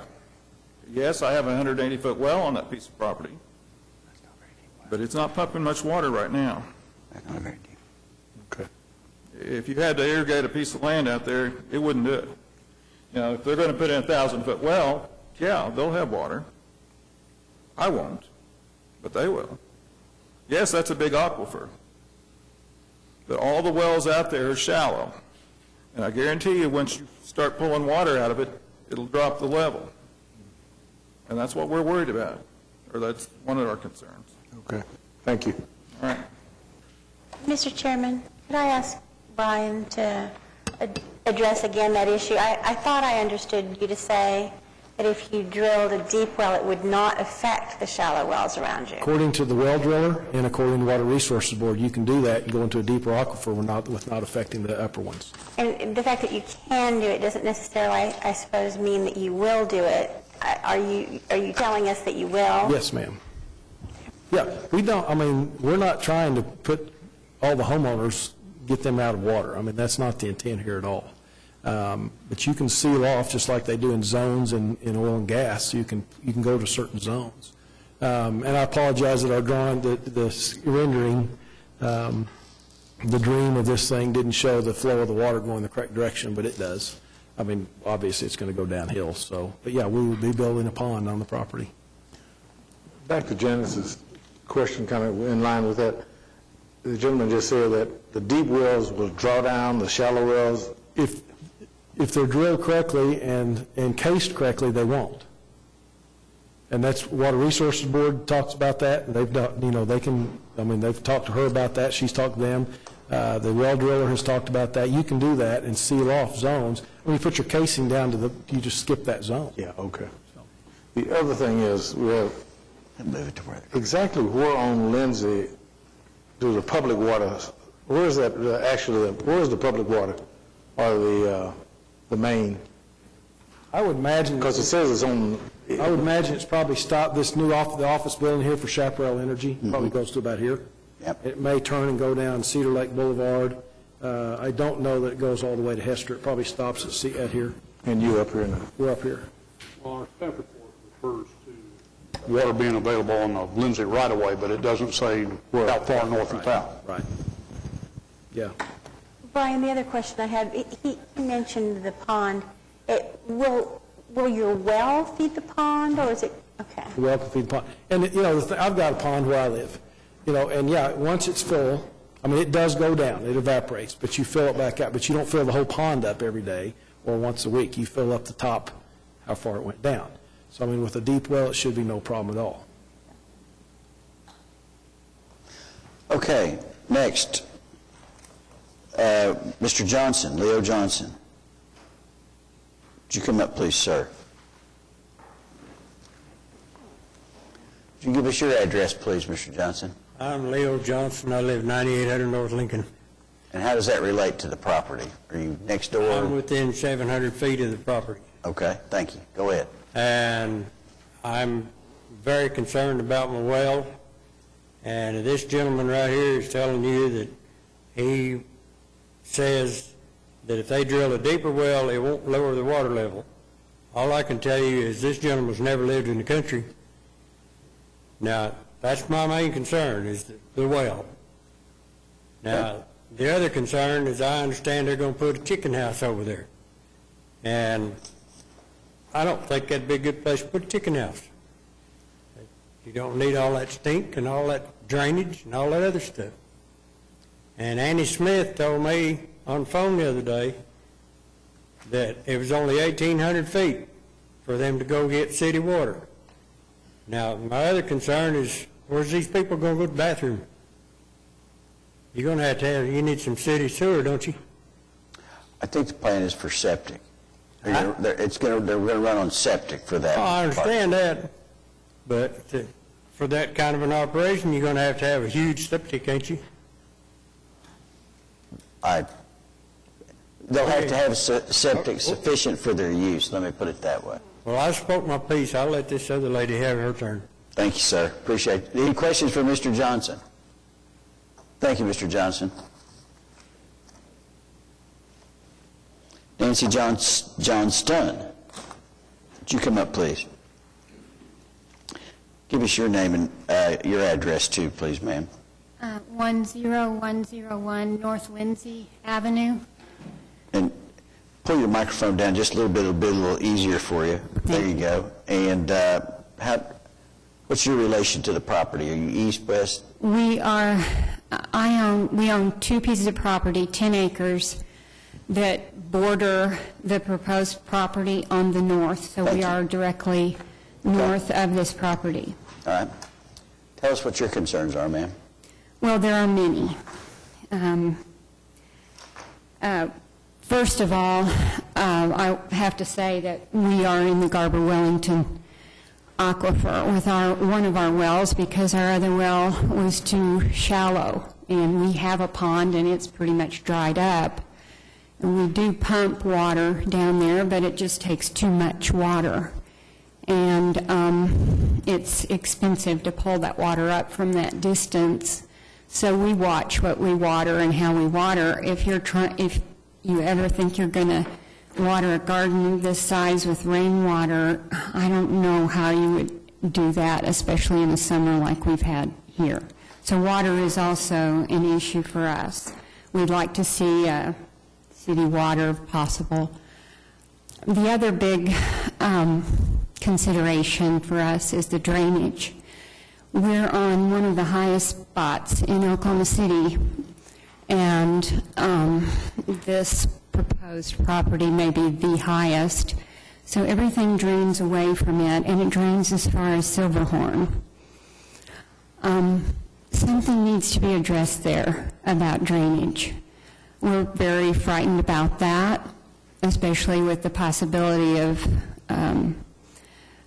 people coming in there, people using the property, also chicken operation there. The third major consideration that we have is that it's a gravel road, and even in the best of years, we, the neighbors, have to get out and try to resurface because we don't get it graded nearly enough for us, and we have very low usage on that road. They took out the tin horn. We've been there for 28 years. And they took out the tin horn that's about halfway down. It does slope away from this property. Lindsay slopes down. So, again, drainage. It's impassable many times of the year. We call and we call and we call to get it graded. They've been better recently with their grading. They just graded a couple of days ago, and already with this rain, there's potholes, there's rib-like features in the road, there's pooling of water in the middle. It's very hard on our vehicles. We've had to do a lot of vehicle repairs, a lot of tire repairs over the years, but we like where we live. It's a beautiful area, and so we've stuck it out. There was a fire back in 2007, and this fire was generated in a situation similar to the weather that we've had this summer. And it was 107 degrees, and it was just a lawnmower, basically. A guy was mowing. The Deep Fork Farms owns the 160-some acres to the north of us. And he was mowing it, and he just sparked a spark, and all the grass went up. And the wind was out of the south, but that fire moved north. And the fire department aided the fire going to the north, not us. So it was up to my husband and my son and some neighbors to get out there with fire hoses, or our house would have been burned down. So fire is a concern for us. Finally, the fire department did get out there. If the fire had reached those northern cedars on the north, we probably would not have been able to contain it ourselves. So there's a fire consideration. Sorry, I'm nervous. Take your time. Okay, thank you. We were not able to find Joshua Organics registered with the Secretary of State. We're not sure what the involvement is with Mr. Hurst with the Joshua Organics. We are residential where we are, and we would like to see it be residential. I mean, I know that there's going to be development out there at some point, but I would like to see the infrastructure come up to par with the development that's going to be put in there. And then I'd feel okay with it. A lot of my husband had to be out of town, but a lot of his concerns were about the traffic on the road. If you're going to have people working there and you're going to have busing, are you going to bus these children in them? Because we have all gardens. We all have gardens around there. We don't need a garden. So you're going to have to go beyond our areas to get people to come in there to work it or to live there, to maintain it, whatever it takes. And they're talking about basically manufactured homes, mobile homes there. Our houses are nice houses. They're brick, and we keep up our yards, and we pride ourselves in our area. So that's a concern with the extra use of that road. There are children playing. There are families with children playing there on Lindsay. And they're going to be open till 9 o'clock at night with people coming and going. I just don't know how that'll work. And I don't know how it'll sustain itself unless there are people coming out there, unless it is fairly popular. So it's going to have that. Again, I worry about a septic system that can support that kind of activity that will be needed to sustain this project. I'm concerned about the commercial aspects of it, because again, this is a residential area, and we'd like to have it that way.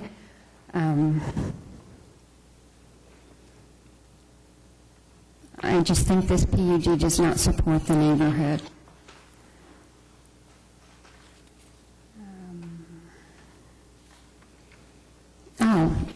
also told there would be fencing, and according to this in Section 9, it says that no site-proof screening will be required. Now, we look, the Pasillas, the Pinedas, Mr. Pineda's here, this is all in our front yard. And we were told by Annie Smith there would be some kind of fencing, but it is not in this PUD. And I would like this PUD to address these concerns. And it says again, manufactured and pre-manufactured home, greenhouses, and plastic-covered structures.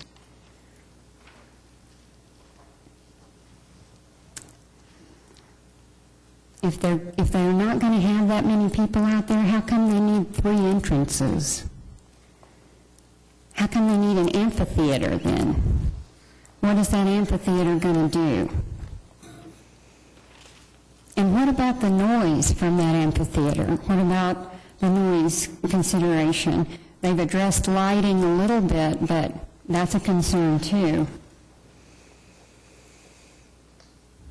They're going to have to put up some sidewalks or something for the pedestrians if they're going to have those out there.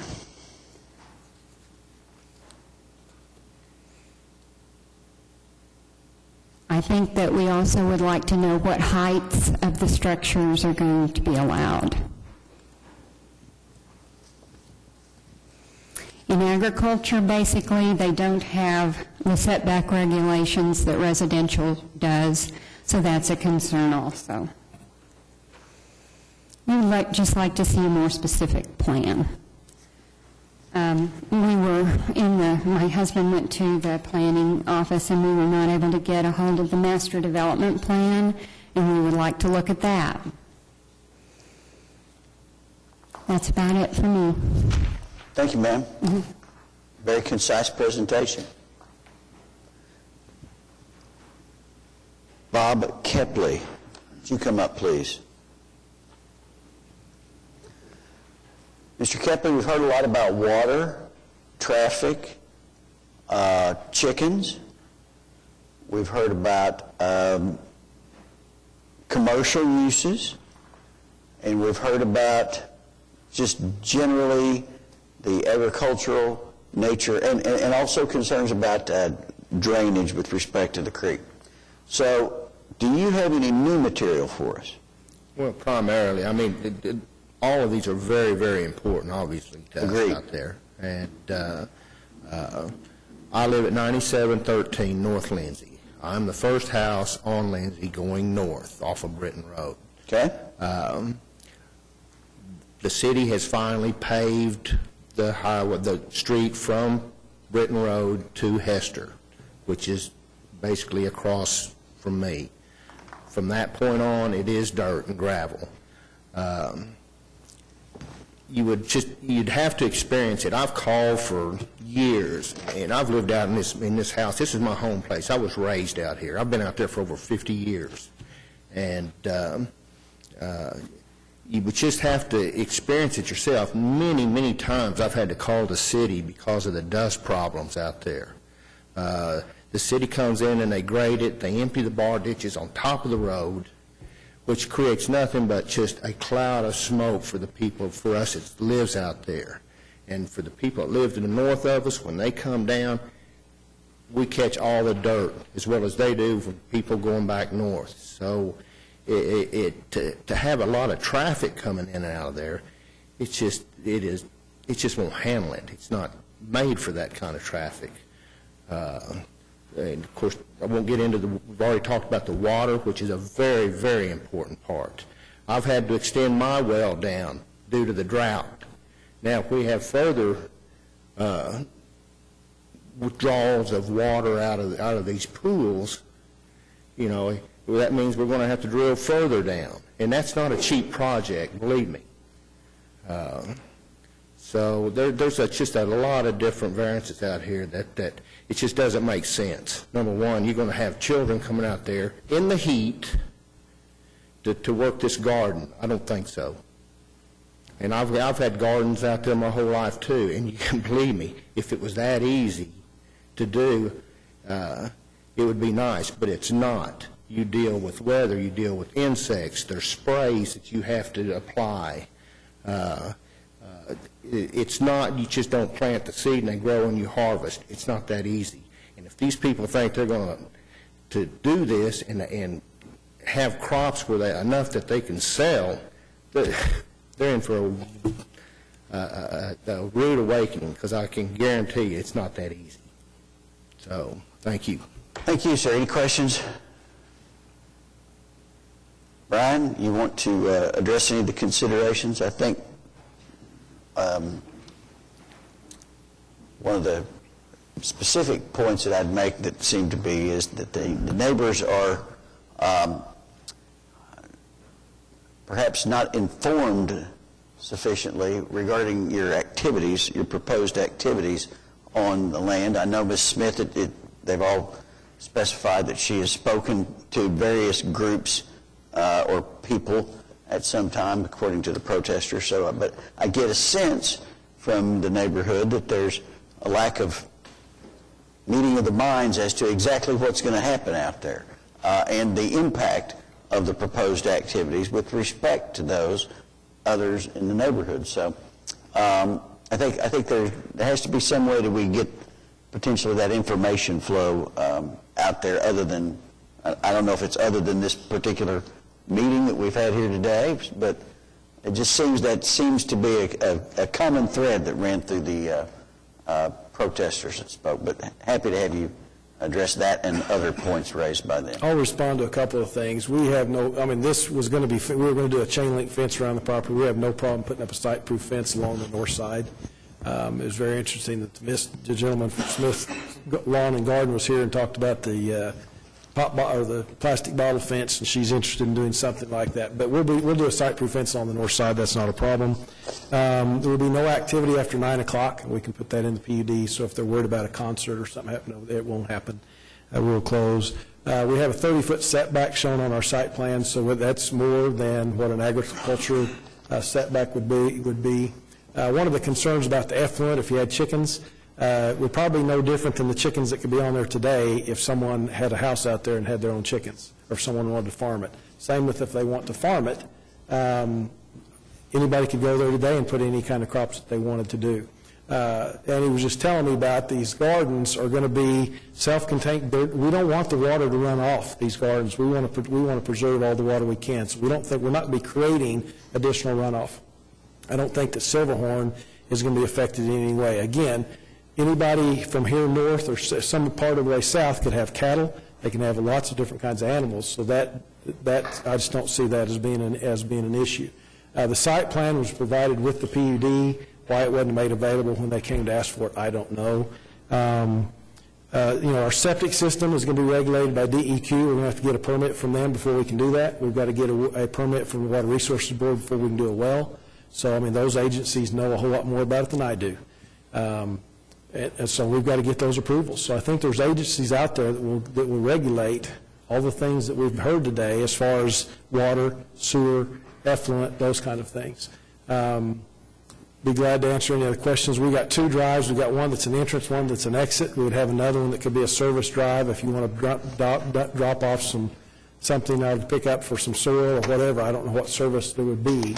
But this is not a big enough project or not big enough property that we're going to have semis coming in and out with a service drive that would need that. So, again, I'll be glad to add those things to the staff report. Site proof on the north, 30-foot setback. No activity after, and we have to close at 9 o'clock at the latest. I would imagine in the winter we won't be open that long.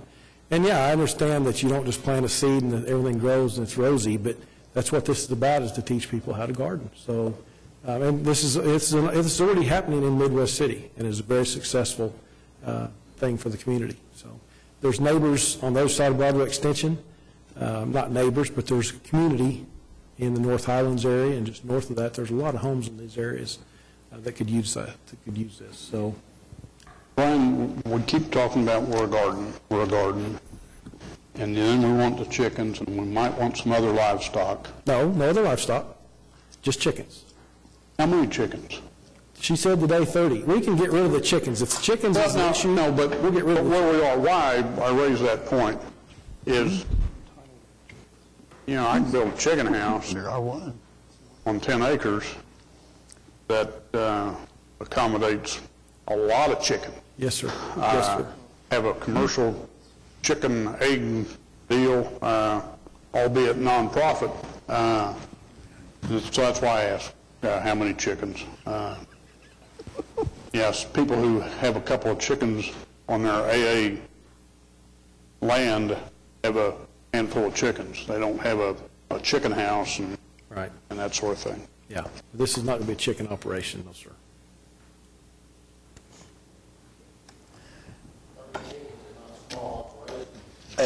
Right. Sir, if you please, thank you very much. I appreciate that.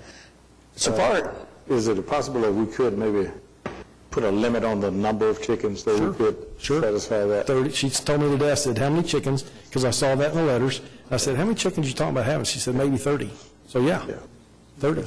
The application says chickens and small animals such as sheep. Yeah. Chickens?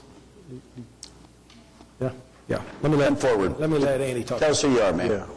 Thank you. My name is Annie Smith, Project Director for Joshua's Organics. If we have any grazing, it would be the Department of Agriculture and Langston University has suggested only 2 sheep for the summer months to help with grazing, which would help with our fire hazards. It's not for production at all. It's for grazing of the property in the back that isn't usable for agriculture purposes. I mean, I would, once again, if I understand, in R1 zoning, they can have all the chickens they want. Chicken. One. But not sheep. But not sheep. I'm comfortable with that, no problem. And the purpose for the chickens is actually pest control, so I don't need a lot of chickens to eat my bugs. Well, my observation with the whole application is it's primarily the type of activities that they are proposing here, maybe minus the amphitheater and some of the teaching components. These type of things are happening out there anyway. I see down here if somebody got horses and barns, and we got AA and we got RA, R1, and if you go in there and develop this as R1, it could really impact it. And so I really don't. I appreciate the concern, and I think they are legitimate concerns. And the major concern I do appreciate is about the water. That's why I was trying to maybe get it to where people was comfortable with the water.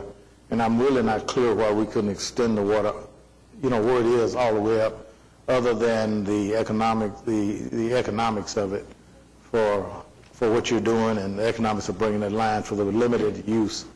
So I think that there's been some addressing of those issues, and I think it's a good project, and so I really don't have that much problem with this development, this project. For the comfort of the neighbors, if we would limit the amount of chickens, and even if you'd limit it to 2 or 3 small animals, that's not a big deal. But I am concerned about, and I think he addressed that, no later than 9 o'clock, no activities. Well, winter months, it's dark at 5, so it'd be kind of hard for a lot of other activities. So even if the winter months, you want to reduce that time maybe. But summer, I think, is still light at 9. So I really don't have a lot of heartburn, no more than I'm really concerned about that issue of the water. And I think if those wells are regulated by DEQ and all that, I think it'll be taken care of. Because a lot of stuff is happening out there anyway. So I'm all right with it. Commissioners, any other comments, questions? I got a question to JJ. JJ, how close does the water line have to be before they have to hook up to it? Or is there a requirement? There would be if this was a residential development. So there's no requirement? Yeah, they can use the well and the septic. Okay. Actually, how far is the water, Brian? Somebody said your staff were 1,800 feet. 800 feet? 1,800, I guess. Oh, I mean, that was something that I heard today. More officially, after seeing the help desk at the water department helped me with that information. The city water main does end at the Chaparral parking lot. 1,300 feet from the nearest water line is the maximum that we would have to be, make sure that we use that, but we are 1,800 feet. Commissioners, I think we've heard, if there are no more questions, comments, I think we've... Well, you've got to come back up to the microphone, Mr. Johnson.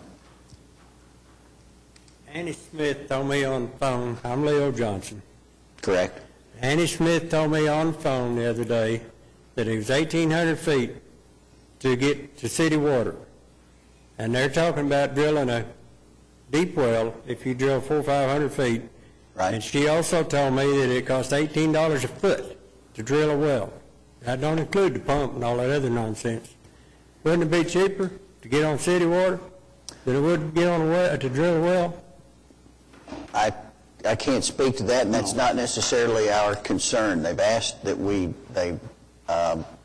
for an application with regard to using septic and well, and that's what's before us. I don't think specifically it's an unreasonable request, given all the other uses that are out there in the area that are on septic and well.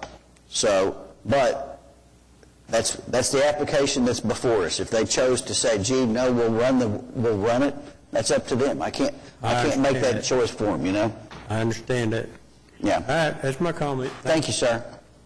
Mr. Chairman, there's no more discussion on it. I'd like to move that we approve this application limited to 30 chickens and installing a site-proof fence on the north side of this development. Can we limit the number of chickens? Okay, well, if they agreed to 30 chickens, that's... If they agree to 30 chickens. 30 chickens, site-proof on the north, and the 9 o'clock. And 9 o'clock with the limitation of time. 3 hours of operation. Tell me again why you need spectator sports.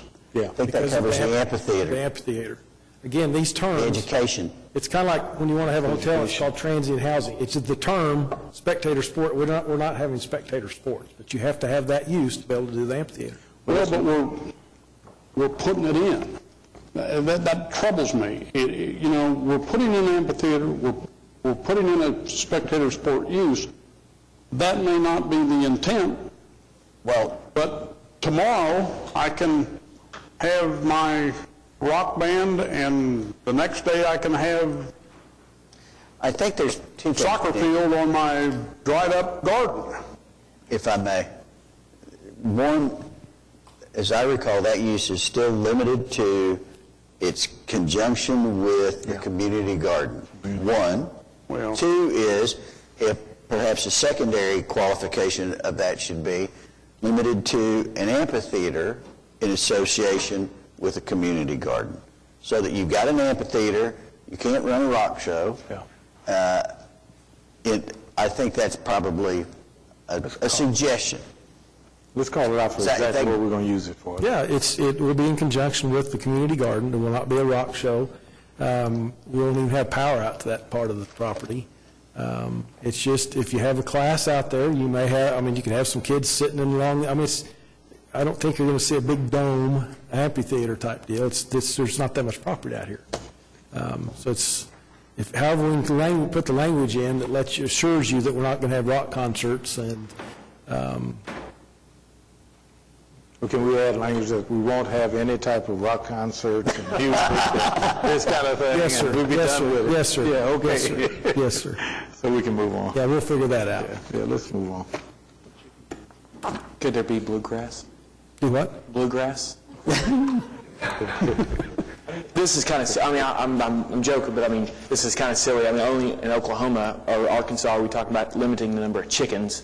So I got an issue with a lot of this stuff. First of all, there's AA all around this. Yeah, and they could be raising chickens and have a Saturday night, so. I could go out there Saturday night and have a band out there for a private party if I wanted to.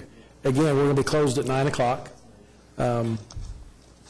Okay, we got a motion for site-proof fence on the north, 30-foot setbacks, 30 chickens, 9 o'clock. 9 o'clock hours of operation. And no rock concerts. And no rock concerts. No concerts. No concerts. Just bluegrass is out too. Yeah. No sheep. And no sheep. Well, I didn't think that James was including that at all. James, you didn't I want did not sheep? put that, I did not say no sheep. Okay. I did not say no All right. sheep. Forget I said that. Okay, all right. Okay, motion second. Let's, do we have a second to that motion? Cast your votes. It's approved. Thank you.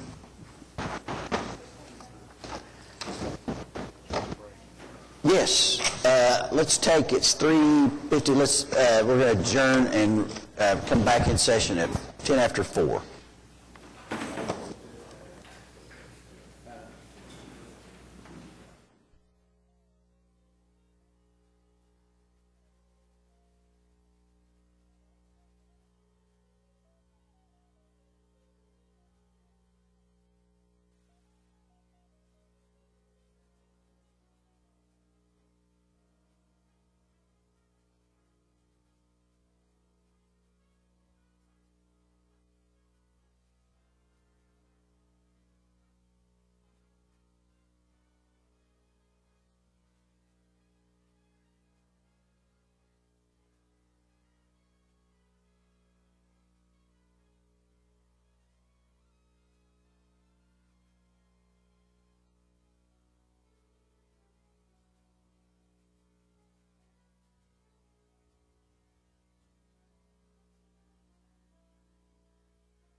James is coming. All right, now we got 5. 1, 2, 3, 4, 5. Let's get her done. Yes, sir. Yep, we'll get her done. You ready, Suze? Yes, sir. I know. We're knee deep in quicksand here. Susan need to go get her Diet Coke. Stay away. What for? Oh. Well, congratulations, I guess. Now you get to start writing them big checks. Susan, you appear...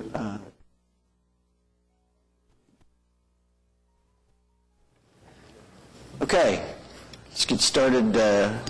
We are back in session. Now on item 19, which is SPUD 621, an application by the Ngyak Temple to rezone 5101 Northeast 36th Street from R1 to SPUD 621, Ward 7. My name is Sam Gresham, 400 Northwest 23rd. I'm here to represent the Buddhist temple. The application is for current zoning is R1. Our application is to build an 850 square foot, very small footprint, but 57 foot high stupa. It's a ceremonial. It's like the Christian equivalent of a bell tower. It's intended as a place for. It's like a columbarium. It's for ashes, the remains of dead, to be placed in there. It's not an occupied structure. It's not other than it's very small. This is done by one of the members of the congregation. We have some footprints exactly what we propose. So it's 70% masonry on the outside. Its setback is about 58 feet from the rear property line, which would be the boundary to the R1 zoning on the north. So the nearest point this building would be to that boundary would be more than 50 feet. Okay. Thank you, Mr. Gresham. Commissioners, questions from the applicant? Mr. Gresham, is there I can't tell from my little map or from my photo, is what's directly east of this proposed site? It's the temple property. They have a pond there. It's a pond. It's a garden and pond space. Thank you. And Janice, on to the east is vacant. It's open property. Yeah. Any protesters, Mr. Chairman? Any protesters? No, I don't think there's anybody signed up on this. Is there anybody here to speak in opposition or support of item number 19? I move approval of the application. Second. Motion to approve item 19 with second. Cast your votes. It's approved. Thank you, sir. Thank you. Thank you, gentlemen. Item 20 is PUD 1445, an application by Rico LLC to rezone 13940 Broadway Extension from O2 and C3 districts to PUD 1445, Ward 8. Just a moment before you start, Brian. Is Mr. Dewberry still here? Okay. All right. Good. Thank you. Sorry. Brian Kuhn, representing the applicant with Kuhn Engineering. This property is up just north of Carmax, up on Memorial Road and Broadway Extension. It's part of 3 really long O2 lots. that my client has owned for quite a while, and we're trying to figure out what we can do with it. So we're splitting it into some options of someone could buy the whole thing, someone could buy a smaller lot on the frontage, someone could buy a smaller lot in the back, and you'll see the preliminary plat will come up next. What we're asking for is some O2 and some C3. C3 uses would be limited on the tract 2, which is the northern tract of this. And long ago I was told I talk too fast when I go through my TEs, so that's what this sheet is. This is kind of just an outline of what I'm going to be saying on the TEs, just so the staff can catch them as I go through. TE1 we agree with, taking out those two uses. Tract 2, or TE2 we're okay with. TE3 we're okay with. TE4, and I talked to staff the other day, we had an extra meeting after we got the staff report.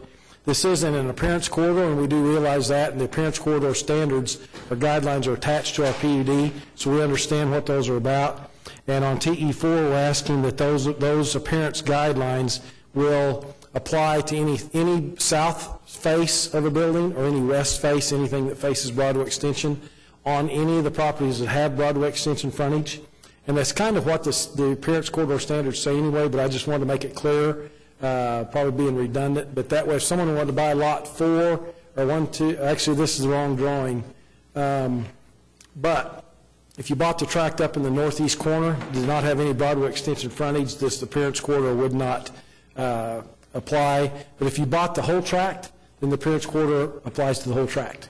So any building that has that frontage on Broadway Extension, TE5 I'm okay with, TE6 I'm okay with, the same thing, and what that is, we've increased the requirements for landscaping on this project on any properties that front on Broadway Extension.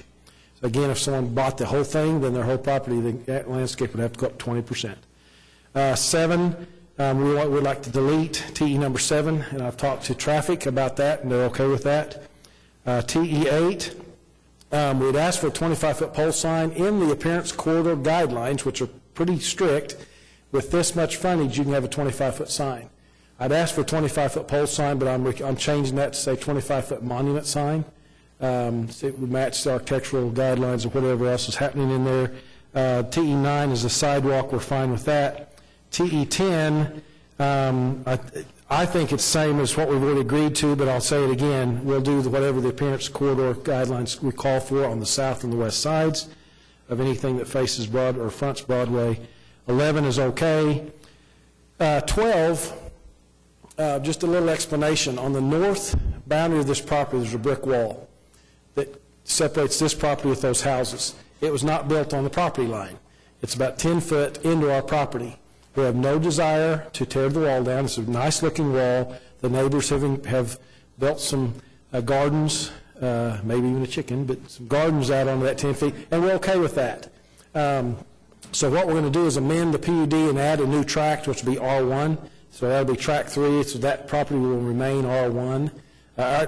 Not remain, it's actually O2 right now, so it will change to R1. And staff said I can do that from the floors to down, ask for something less. They asked me to commit to conveying the property to those homeowners. What I've said I will do is we will attempt to convey, because I cannot guarantee that those people on those 3 lots will accept that property. They may say, absolutely nope, they want more property, they want more taxes, thank you for letting me use it, but no thanks. So we will attempt, we'll send them a letter, we'll do something to attempt, because if they sell their house, it probably becomes a little title problem when they have a survey, if they catch it, I don't know. But we have no intention of tearing the wall down. So we'll attempt to convey that land to them. Basically, you're going to attempt to convey it. If not, you're going to rezone it from O to O1 to turn that R1. around. I'm going to rezone it to R1 already. Okay. And I'm doing that today. I'm making that amendment to our application that we will ask for that to be a tract 3, R1, and then we'll attempt to convey. Okay. I just can't control that part. I'm glad to answer any questions. Oh, one other thing, and I think it may have been your comment or somebody's comment about car lot on this property. Right. On that tract, or the drawing you're looking at there, the lot 2, backing up those homes. If it is a car lot, we'll have our office on that tract, up on the north end. So we wouldn't have cars up butting that brick wall. if it's a car lot?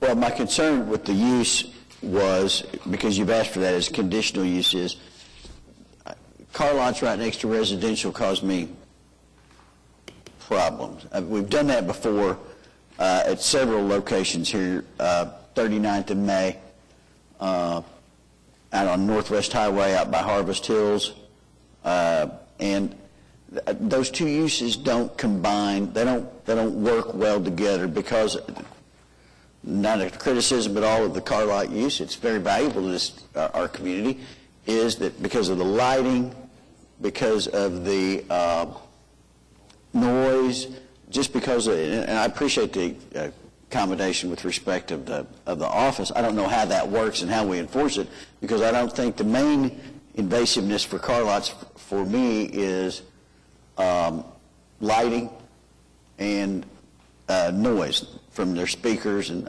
I understand the nature of the business, so I would prefer that north track not be used, that use not be allowed in that track, would be my big ask. I don't know how the rest of the commissioners feel about that. In that two section. Yeah, I concur with you on that. Because, now that's a big track, you may want to carve it up a little different, but Could we maybe do a restriction of the north 50 feet of it, or north, something like that maybe? Where we don't have any cars within the north 50 feet of that tract, or any of the car lot bill, anything associated with car lot. well, why don't you carve it up and put that as an O2, so the O2's your step down there on that piece. Yeah. I mean, that would be the preference, is because I appreciate your business driver, Brian, and for your frontage on Broadway for the car lot, and I think most of the commission, I'll speak for myself, but most of us would agree that's rational, and it's a continuation of what's there. But until it starts butting up against that, if you could carve that lot up and make it that piece O2, then we've got a nice rational step down to the residents, and we'll get them more protection. Because I just don't think that works very well, personally. I think that's probably a good approach. But, Mr. Chairman, I have a couple of other concerns, and I'm wondering if this application doesn't need to be continued to address some of those. Certainly address what you just said, but Brian, this application is on Broadway Extension. I fully realize that. It's a commercial corridor. You need commercial activity. But it's a relatively small tract, and there's only 5 lots on it, the way it's configured. 4. And you've got a gazillion uses here that realistically aren't going to be there. Mike's point's well taken. The driver is the car lot. I think it will be there, would be my guess. But I'd like to see it continue this thing and work on some of these things. You've addressed the pole sign, but you've got metal buildings in there, which in the right setting and with the right restrictions, I think probably okay. But they appear to be kind of wide open. The uses just seem to be way too many for this type of track, this small of track, especially when I believe you've pretty much confirmed of what the primary use is going to be. Well, yeah, and I don't know, I don't think I've said that our real goal here is to get a car lot. No, you haven't. And we'll take car lot off that north tract. Okay. Lot 2, we're fine with that. All right. We feel like I've met with staff twice to go through these things and met with them a lot. And we have this conversation a lot. They ask us to list all these things, and you say, well, some of those we don't like. And today, if there's some of them you don't like, tell me which ones you don't like. Well, that's how else we'll do that. That's what I'm trying to avoid.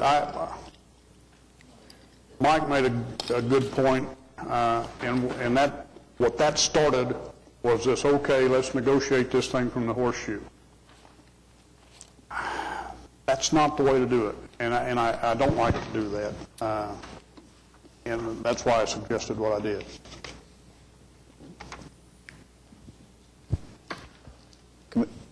Commissioners, Janice? Brian, I have a question. On your TEs, or your recommendations to the TEs, Yes. when we, for example, number 4, you want the appearance corridor design guidelines to apply only to the south and west facing sides of buildings. Well, what are we, and I'm not familiar enough, JJ, with those guidelines. What are we eliminating?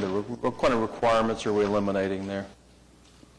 Well, there's, the appearance corridor design guidelines talk about long faces of buildings being broken up. It has building material standards in it, but the guidelines say that they should apply to the visible facades from the corridor.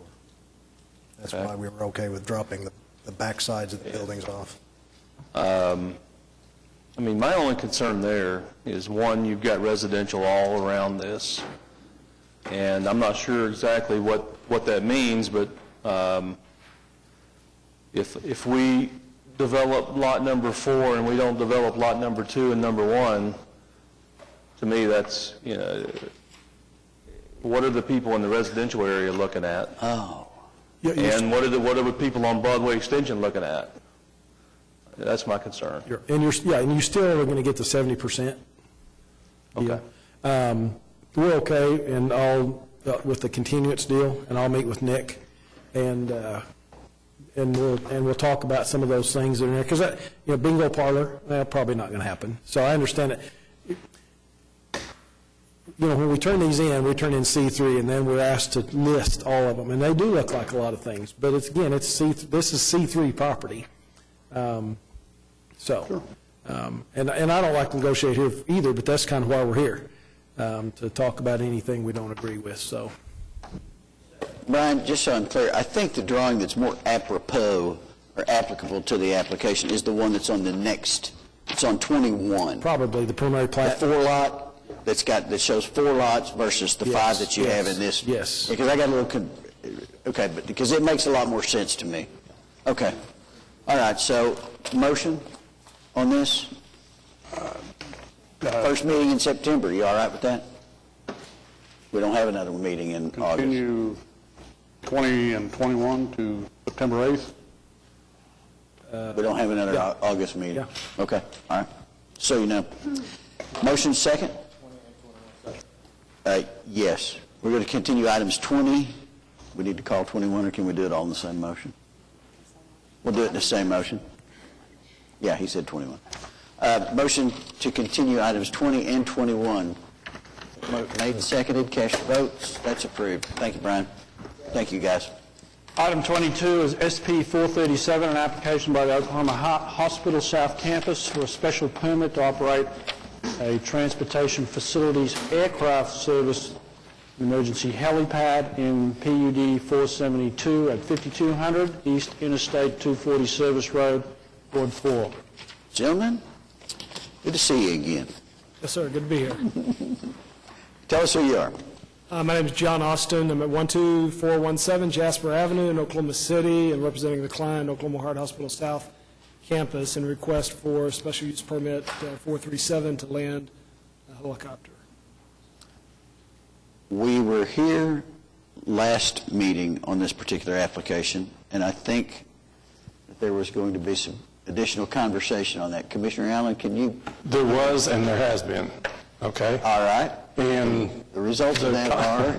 If you look in your packet, there's a letter from the subdivision to the north that, is that right? South, I thought. South, I'm sorry. And, they're in full agreements with some stipulations. We've also discussed a little bit different route in and out, except on an exceptional circumstance. And the in and out would be to the north only, unless the the chopper couldn't come in because of weather or wind direction or something like that, then they would use the 500-foot altitude and the pattern from the southeast to the northwest. Is that correct? Okay. And they've been working pretty hard on this thing. We've had a couple of meetings, and I'm in full agreement. And if there's not any protest, I would make a motion to approve. Well, the only thing, I just want to be clear, I did see the letter that kind of set out what you just said, so do we need to add additional TEs to this or clarity? So how does this work? Just so... I don't know how we can actually do that, but with a commitment from them, there's going to be times that they cannot come in from the north, okay, or leave and go to the north, okay? I don't know what all those circumstances may be. We've had several comments with the 3 contractors that utilize our facility for the helicopter perspective. We've asked them directly after we met with the Homeowner Association of the South to maintain a certain altitude of 500 feet and to approach the 2 approach paths that we had agreed to. Since meeting with Mr. Allen on a couple of occasions, we have further refined that to say primary is option A, and that's from the north. And we requested that every time possible they approach from the north. That communication went out to them on Tuesday of this week, and they've been in agreement of that. So, JJ? So I think we can do this as a special condition to this. Yeah, the governing document and a special permit is a program description. Right. They've submitted one. We'll just need an amended program description before we send it to council. Okay. With these new conditions. In the current program description that we filled out initially, it's a call for 2 options. Option A from the north, as described here, and option B from the southwest, as FAA requires two FATO flight approach and takeoff, separation of 135 degree separation for that. So by the client requesting, when at all possible, please approach from the north, and they've said yes, no problem. So, but that is in the initial packet that was submitted in terms of 2 specific approaches, primarily choosing option A as the preferred approach. Okay. I think. So that'll be in the program description, right, JJ? The plan or... It's in there now, but if there's any changes from that initial program description, we need those before we can send it to council. Okay, got it. That's happened in the last few weeks that's changed that. Okay. Yeah. We'll need those. Thank you. Does that need to be a motion? Any program description needs to be revised? Any changes that aren't already set out in the program description will be revised prior to sending I'll add this to that to council. my motion. Okay. Motion to approve in a second, subject to any changes in the program description. Cast your votes. One other question before you leave. Okay. I asked in our last meeting, and I know this has nothing to do with the helicopter pads behind us, okay? I would like to have, and I ask you to do this in the meeting, a public acknowledgement that you will pursue the access and the ingress and egress to your property to make that a public road, either on your property or on ODOT's property. And what I'm referring to, he's furnished us, or I've seen a couple of drawings that will eliminate the problem in front of the heart hospital. And he's committed in that meeting to diligently pursue that on a very, very timely basis.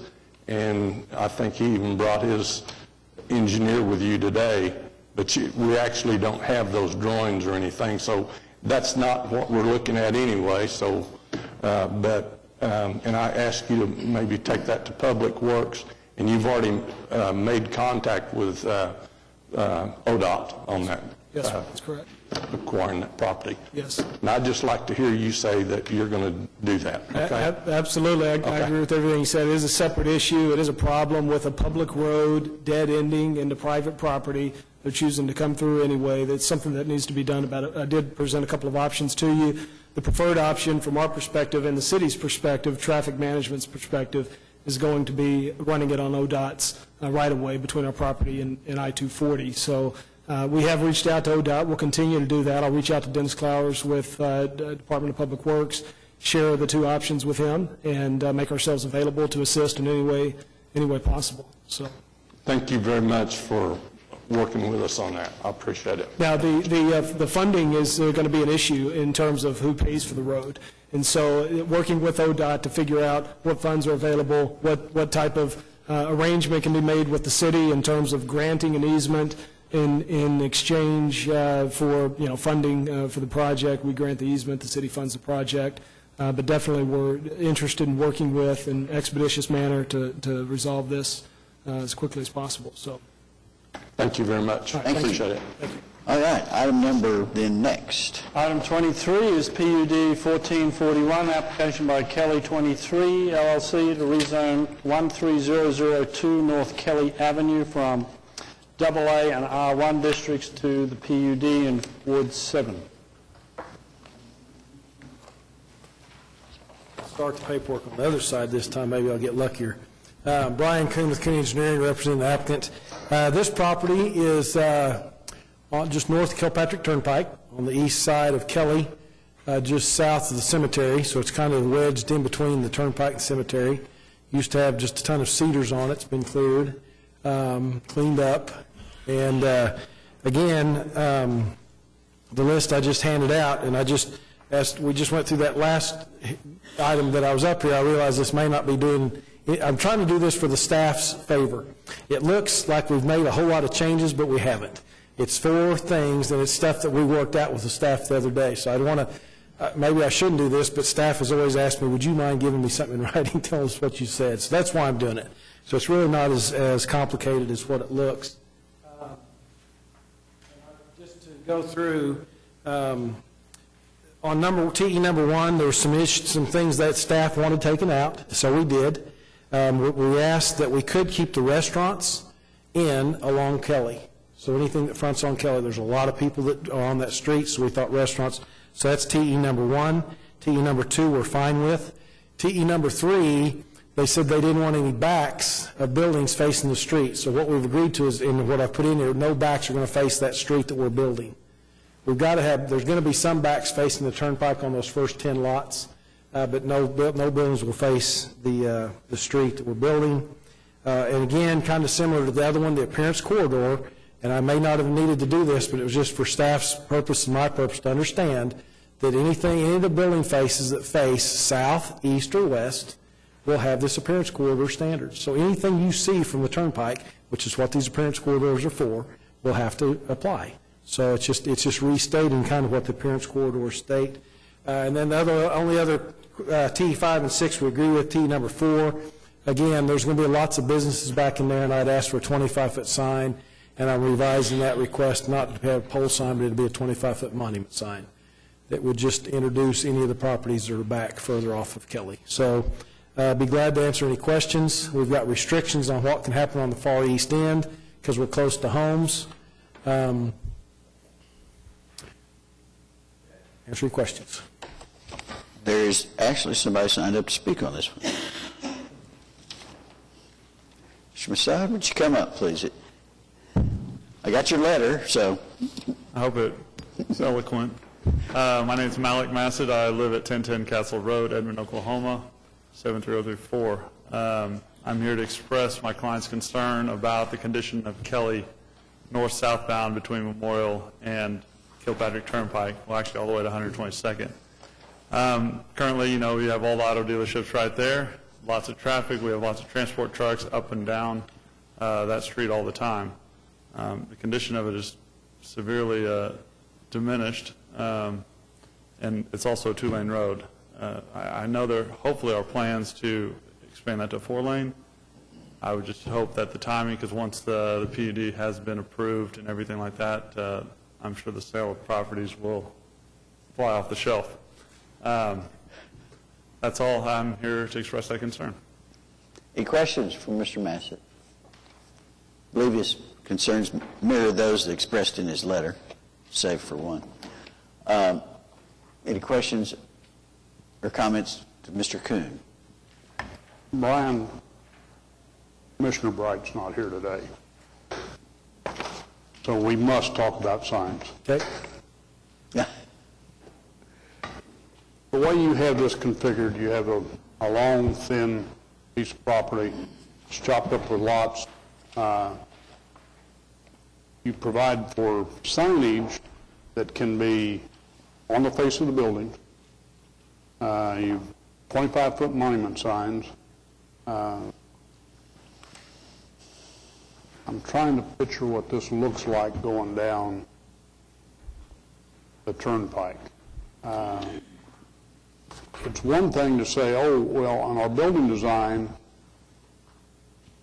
east, west, south, we're going to meet the appearance standards, but we don't have an appearance standard for regular signage. Or what you put on the front of your building, what you put on your 25-foot monument sign out front. And reading the sign regulation in the staff report, it doesn't give me a whole lot of comfort on what this strip is going to look like. I see a lot of different types of signs that when I throw them all together and obviously they're all going to be on the turnpike frontage. That's really the only frontage you have. Can you help us some way with those signs? Yes, sir. On page 1 of the design guidelines for appearance corridors, it does talk about signs. On buildings.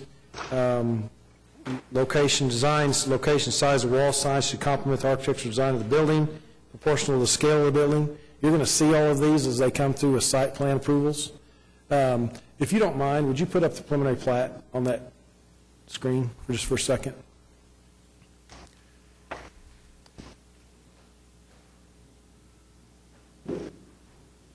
That's what I was looking at. Okay.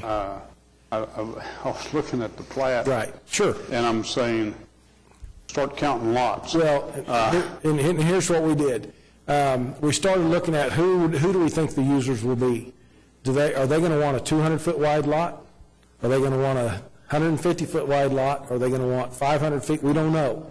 So what we did it this way so people can take down increments of the lots.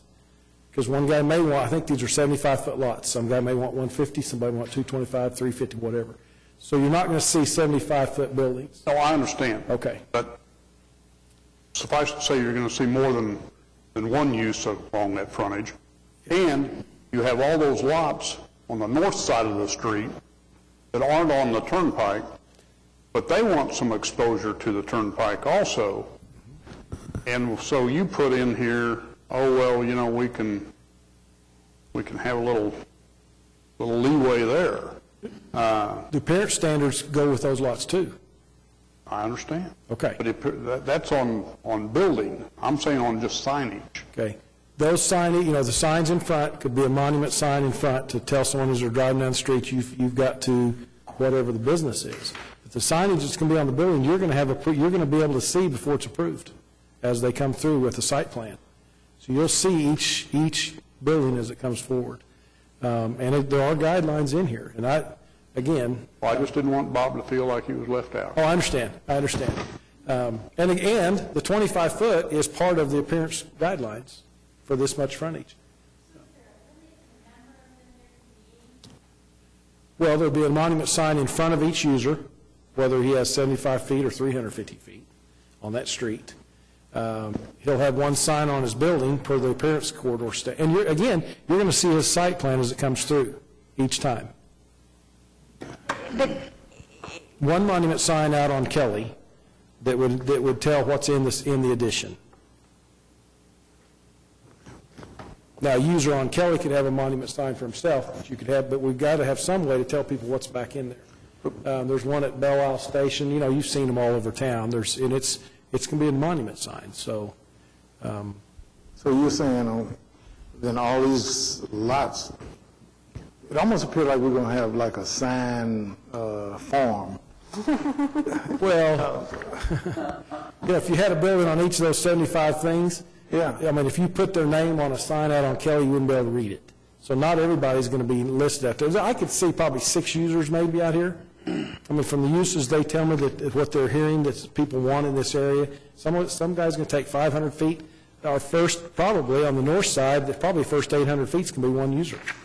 You know, I think, But you're going to, again, you're going to see those building plans as they come through. yeah, I know that, and I'm almost would like to see if we could structure the signage as it developed, not put something in place that gives all this leeway. Maybe if that's the case, then maybe we should almost come up with the minimum sign that it take on Kelly, and then let's deal with each sign as it come in, and leave all this other stuff out. It would be nice if there was like, when Mercy, for example, I use this as a gross example, came in with their sign plan.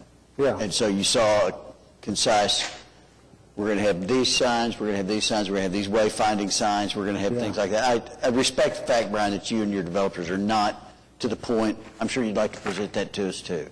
But it is a lot with the potential for a lot of signs in an area that is somewhat pristine as we speak now for signs. Yeah, I'd like to just back out of that, just like we have one monument, and then let's go with, as it developed. I mean, You know, and I hope you're not thinking I'm going to put 20-foot monument signs all the way up and down there.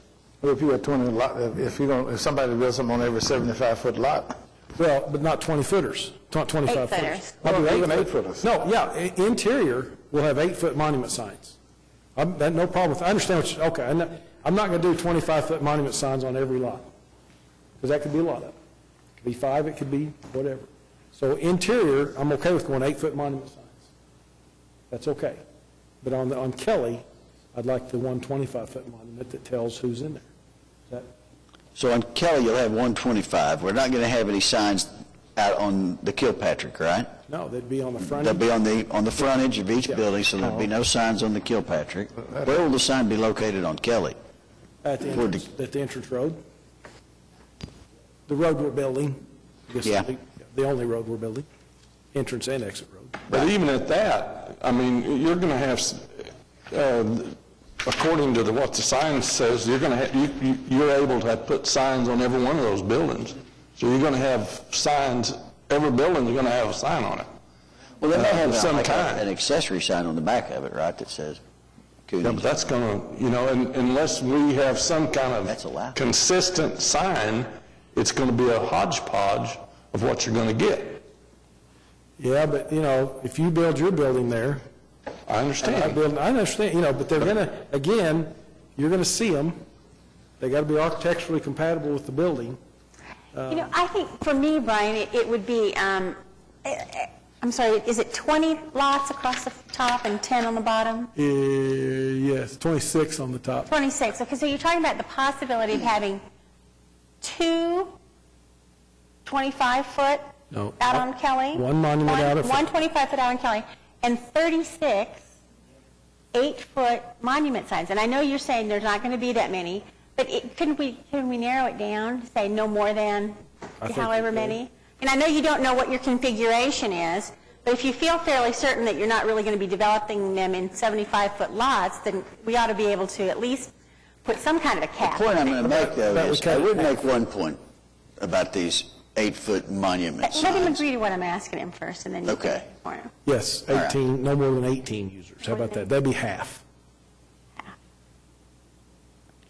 What was your point, Mike? Well, the point I would make is I agree with perhaps a number should be limited, and I apologize for interrupting, but the monument signs along the interior are not, my concern is visibility from Kelly as well as visibility from the turnpike, are not going to be visible from the turnpike. Right, right. The 8-foot monument sign will be obscured by the building Along the south side. But generally. it's kind of Well, that's elevated. true, not all obscured. So then also we got a double dip, because now we got the interior with all these monuments, and then on the back of the buildings facing Got the accessory we got sign. all these other accessory signs, and it's not a consistent sign plan. I agree. Well, It's that would difficult. be my preference. What's interior? Yeah. You know, you have about 22 lots. Oh, I see what you're saying, Nick. Those, There's about 22 lots that really front on the turnpike. Right. Now, the street is in front of about half of those. So they could be deemed interior because the street buffers them from the turnpike, but not really. Yeah, I see what you're saying. Yeah, the ones down on the east end, you're going to see, Well, and also you could, on the interior lots, you could build a facade that goes up 30 or 40 feet and put your sign on that too. those are only... That's on the building. Do what? I think we need to stop. Oh, I see what you're saying, on the accessory signs on the building.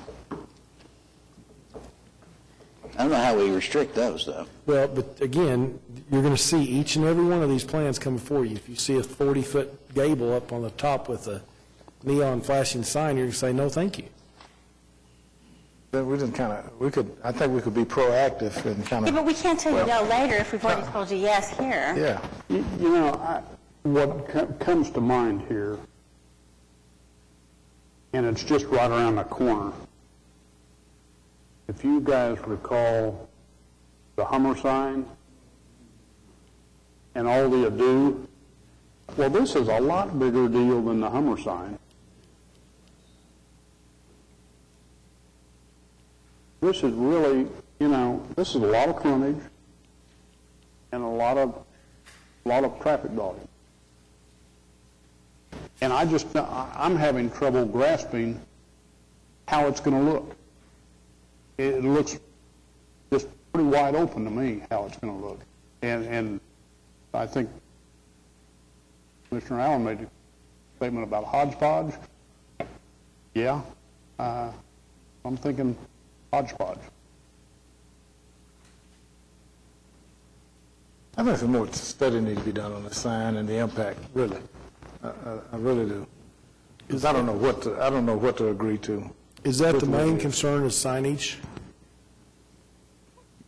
Right now, I think it is. That's my utmost concern right now. Huh? Do what? Sorry.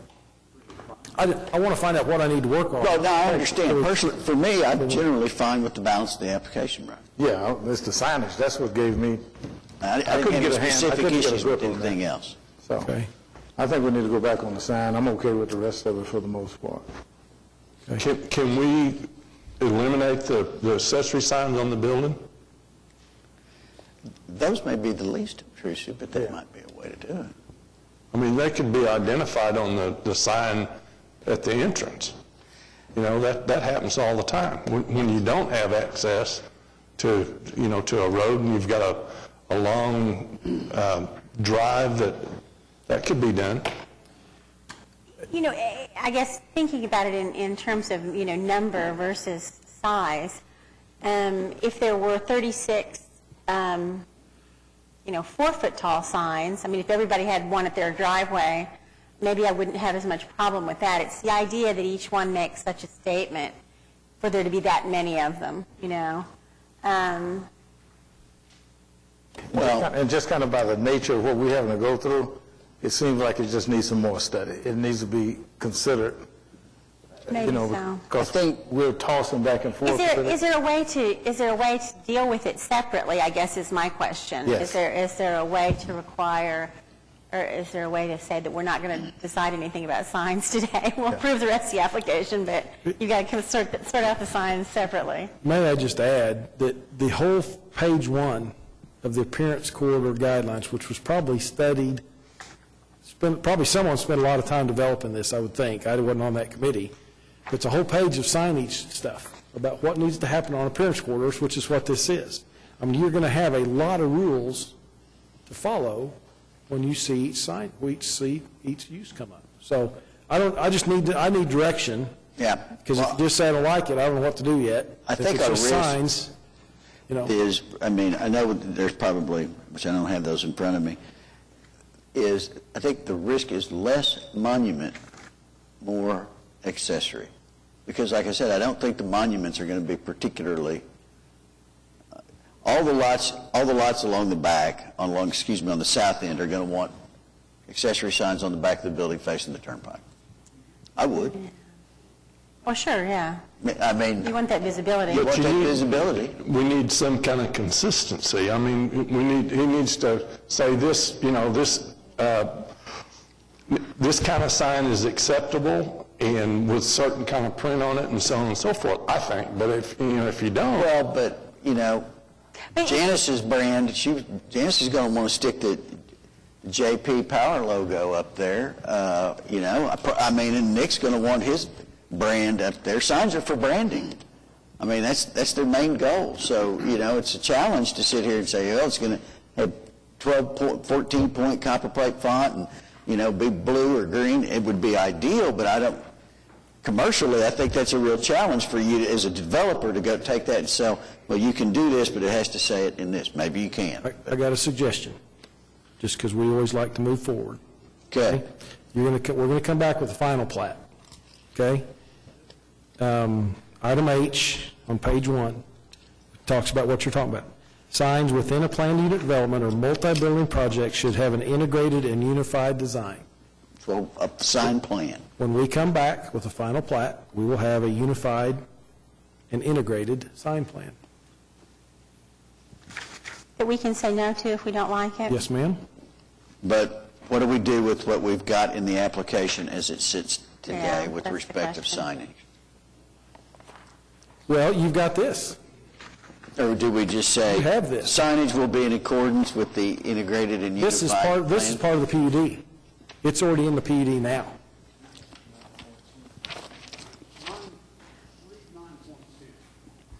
On what? Oh, on PUD? Right, it says sign, which says. I-1 sign regulations. That's not reiterating all the appearance corridor stuff. Right. This is very specific, and right. To me, it's very wide open. That's what I'm objecting to. I think that's our concern, Brian, is when I look at at 9.10.1, freestanding signage for each building, freestanding signage will be permitted for each building within the development, period. Well, that's 36. Okay, just a minute. Each building, that's not even limited to lots. So that, if you got two buildings, not that you probably have that, but Under it's a special little conditions. concern. Under special conditions, page, I don't know what page it is. Design guidelines for appearance corridor shall apply to only the south-facing side of lots 14 through 26 of Block 1 and the south-facing sides of Lot 1 through 10 of Block 2. So this supersedes anything else I say. If any of those sides, we have to do this. And that's why part of the PUD is the appearance standards. And it's part of our application.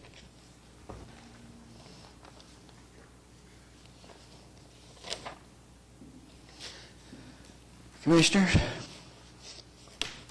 thoughts?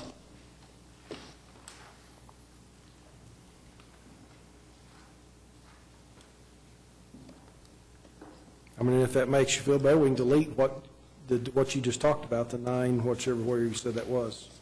9.10. Mm-hmm.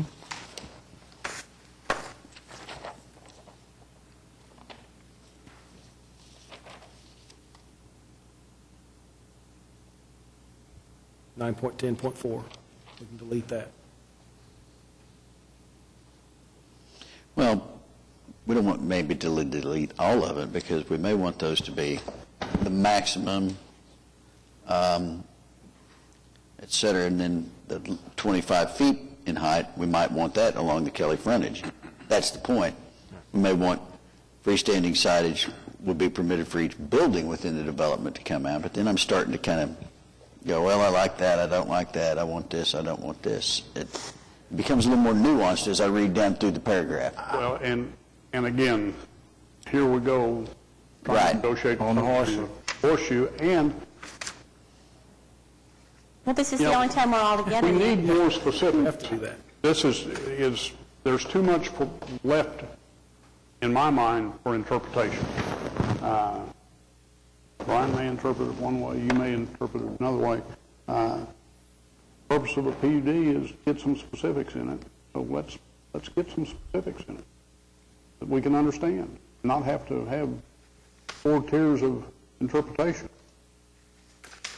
Okay, and who do I get that interpretation? Would that be through James? Because I've met with staff twice on it already, and they're okay with my, so I just need to know, who do I need to call if we get continued? Just call me and Bright. Huh? Call me and Bright. Call you? Myself and Bob Bright. Okay. And I don't ever want to stand up here and argue, but this is the place, I've got to come here to negotiate. Hey, No, that's fine. this is the only time we're all together. But if we having this much I agree. difficulty with it, we're not saying but we seem to be having a lot of difficulty we're picking something over here and picking something over here, so it seems like it needs some work on it. So if you get in contact with myself and Bright. I will call you. I mean, I can tell we're not getting a vote today. Well, I think we get to give this a little deliberation. Yeah. I mean, it's, I drive by this every day. I know. And when we first talked about this project 2 or 3 years ago, I knew that this is going to be a tough piece to do, because it's very visible. Very visible. So I knew, and that's why when he said put the appearance corridor in there, I thought, hey, it's done by a different committee, it's probably our good rules, so that's fine with me. And I'll be glad to sit down with you if you want me to. City contact me. Yeah. Everybody, we ought to all have some input into which direction we want to go. September 8th. Yeah, but now, do I call 4 of you? Call James. I'll call James, okay. And Bob. I'll call James. All right. Okay. Thanks, Brian. Motion, please. Make a motion that we 23 and 24. Okay, any other concerns, signs? That's fair.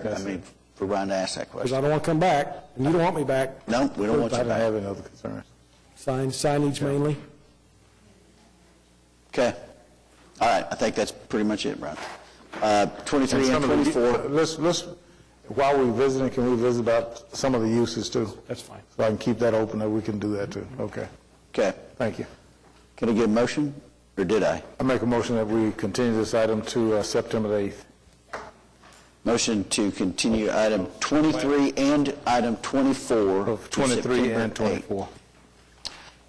Cast your votes. Approved. Thank you, Brian. If we'd included chickens, we could have avoided this discussion. That's right.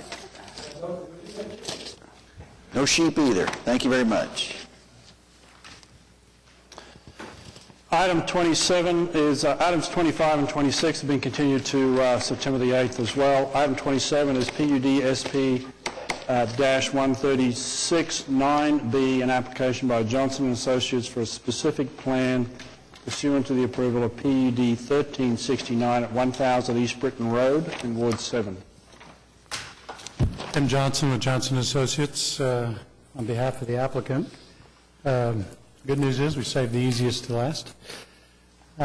This is a ongoing site plan approval process for the Tower Lakes office project. This office is almost complete and ready to be occupied. Parking lot's been in for probably close to 2 years now, and the application today is for Lot 7 and Lot 3. The only comment that the staff had relative to the data that we've submitted or haven't submitted is the issue regarding signage, timely. But the signage is consistent throughout the development, and the only signage that's being requested is the name of the business above the door lintel, and that is consistent, just like the one on Lot 4 was approved. So that's what they're going with. Okay. I didn't have these renderings before today. So. All right, Commissioners, nobody's signed up for this, obviously. I move approval of the application. Okay. Cast your votes. Item's approved.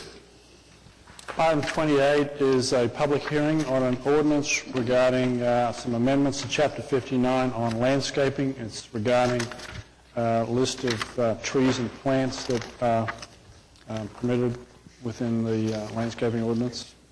We did cover this in a previous study session. If you have any questions. Any questions, Commissioners? We've been over this. I think it's pretty clear. Motion? Any other comments? Motion to approve. Second. Motion to approve item 28. Cast your votes. It's approved. What do we do about 14? Planning Commission committees.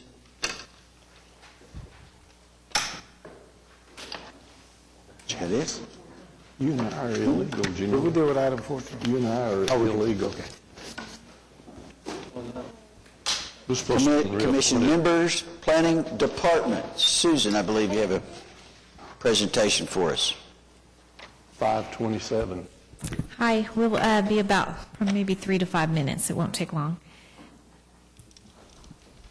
What we want to do is, this is sort of last minute because we're, trying to get together our timeline for Plan OKC, move on to the next phase, and we realized that we needed to take an opportunity as soon as we could, so we took advantage of today to tell you about what we're calling Plan OKC Citizens Advisory Team. And, up to this point with Plan OKC, our public input process has been composed of citizen stakeholder groups, that we have one for each element, and we have Healthy Communities Oversight Group. And, those are working well, but they're not really a solid, core, cohesive oversight group for the entire plan. And as we've sort of gone through the process, at this point we realize there's a need for that from this point forward. So I wanted to just introduce this concept to you. We'll talk in more detail about how it fits in the context of the whole process at the study session that we'd like to have with you on September 8th. But first, we are calling it Citizen Advisory Team. As far as the roles and responsibilities, we would like the team to consult on goals, to provide input on policies, to coordinate with the groups they represent, and I'll kind of go through the composition in a second, and also assist in communicating with the public throughout the planning process. We hope to have people that as we present the plan in the end to council, to groups, that people will be on board and help us be advocates for the plan. So as far as the composition of the Citizens Advisory Team, we think it's important to have one expert from each Plan OKC element group, 2 members of the Healthy Communities Oversight Group. We're proposing 4 Planning Commission and 4 City Council, 1 representative from each ward, and I'll talk more about that in a second. 3 members of the development sector, someone from public schools, and 2 at-large members for a total of 24 members. Application and selection process. We've put together an application.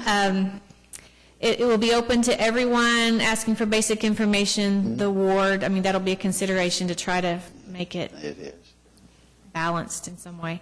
They'll be asked to give their qualifications pertaining to different slots that I just kind of went over, a description of what the applicant can contribute to Plan OKC, and also just previous involvement in other Plan OKC groups or any other city projects. And we have, the mayor is going to appoint these members, so the applications will be sent to the mayor's office, and according to this criteria, he will appoint, not really 24 members, since some are planning commissioners and council members, so that's what I want to talk a little bit more about now. Our next steps are, we're asking planning commissioners to coordinate with council members and figure out which one of you would like to be on the Citizens Advisory Team. It's kind of tricky, though. We're not sure in the end, because we do need 4 and 4. We can't have 5 because we would have a quorum on either side. So in the end, we're going to have to figure that out. So hopefully it just magically comes out like that. I don't know. We'll have to talk about that. But just to let you know, staff will brief council members August 29th and 30th. We have meetings set up, so they may not know what you're talking about today, but they will by August 29th and 30th. We do have a study session. We will be scheduling one on September 8th to outline this full process for Plan OKC, and it will make a little more sense how it fits into everything else that's going on. And we will need to know a ward representative by the middle of September. We'll need to start moving forward with kind of getting the Citizens Advisory Team together. So at this point, I just wanted to introduce it, really let you know that we're going to be needing this, kind of coordination between planning commissioners and council. So, any questions at this point? Let me just add, we felt it was important to have this somewhat internal, mostly external committee to continue to play this oversight role with the Plan OKC process. To this point, it's really been completely staff-driven, but it is not. We do not want it to be staff ownership. We want it to be ownership of all the people who are participating in it, particularly the Planning Commission and Council, because you use the comprehensive plan for your activities here, and you're by statute responsible for adoption of the plan, and the City Council uses the plan for any number of different decisions regarding infrastructure improvements, et cetera. So it's essential that you have that role there, but we want to bring the citizens who've been involved so far and the key stakeholders in this to have the ownership of this process, so that it's not just staff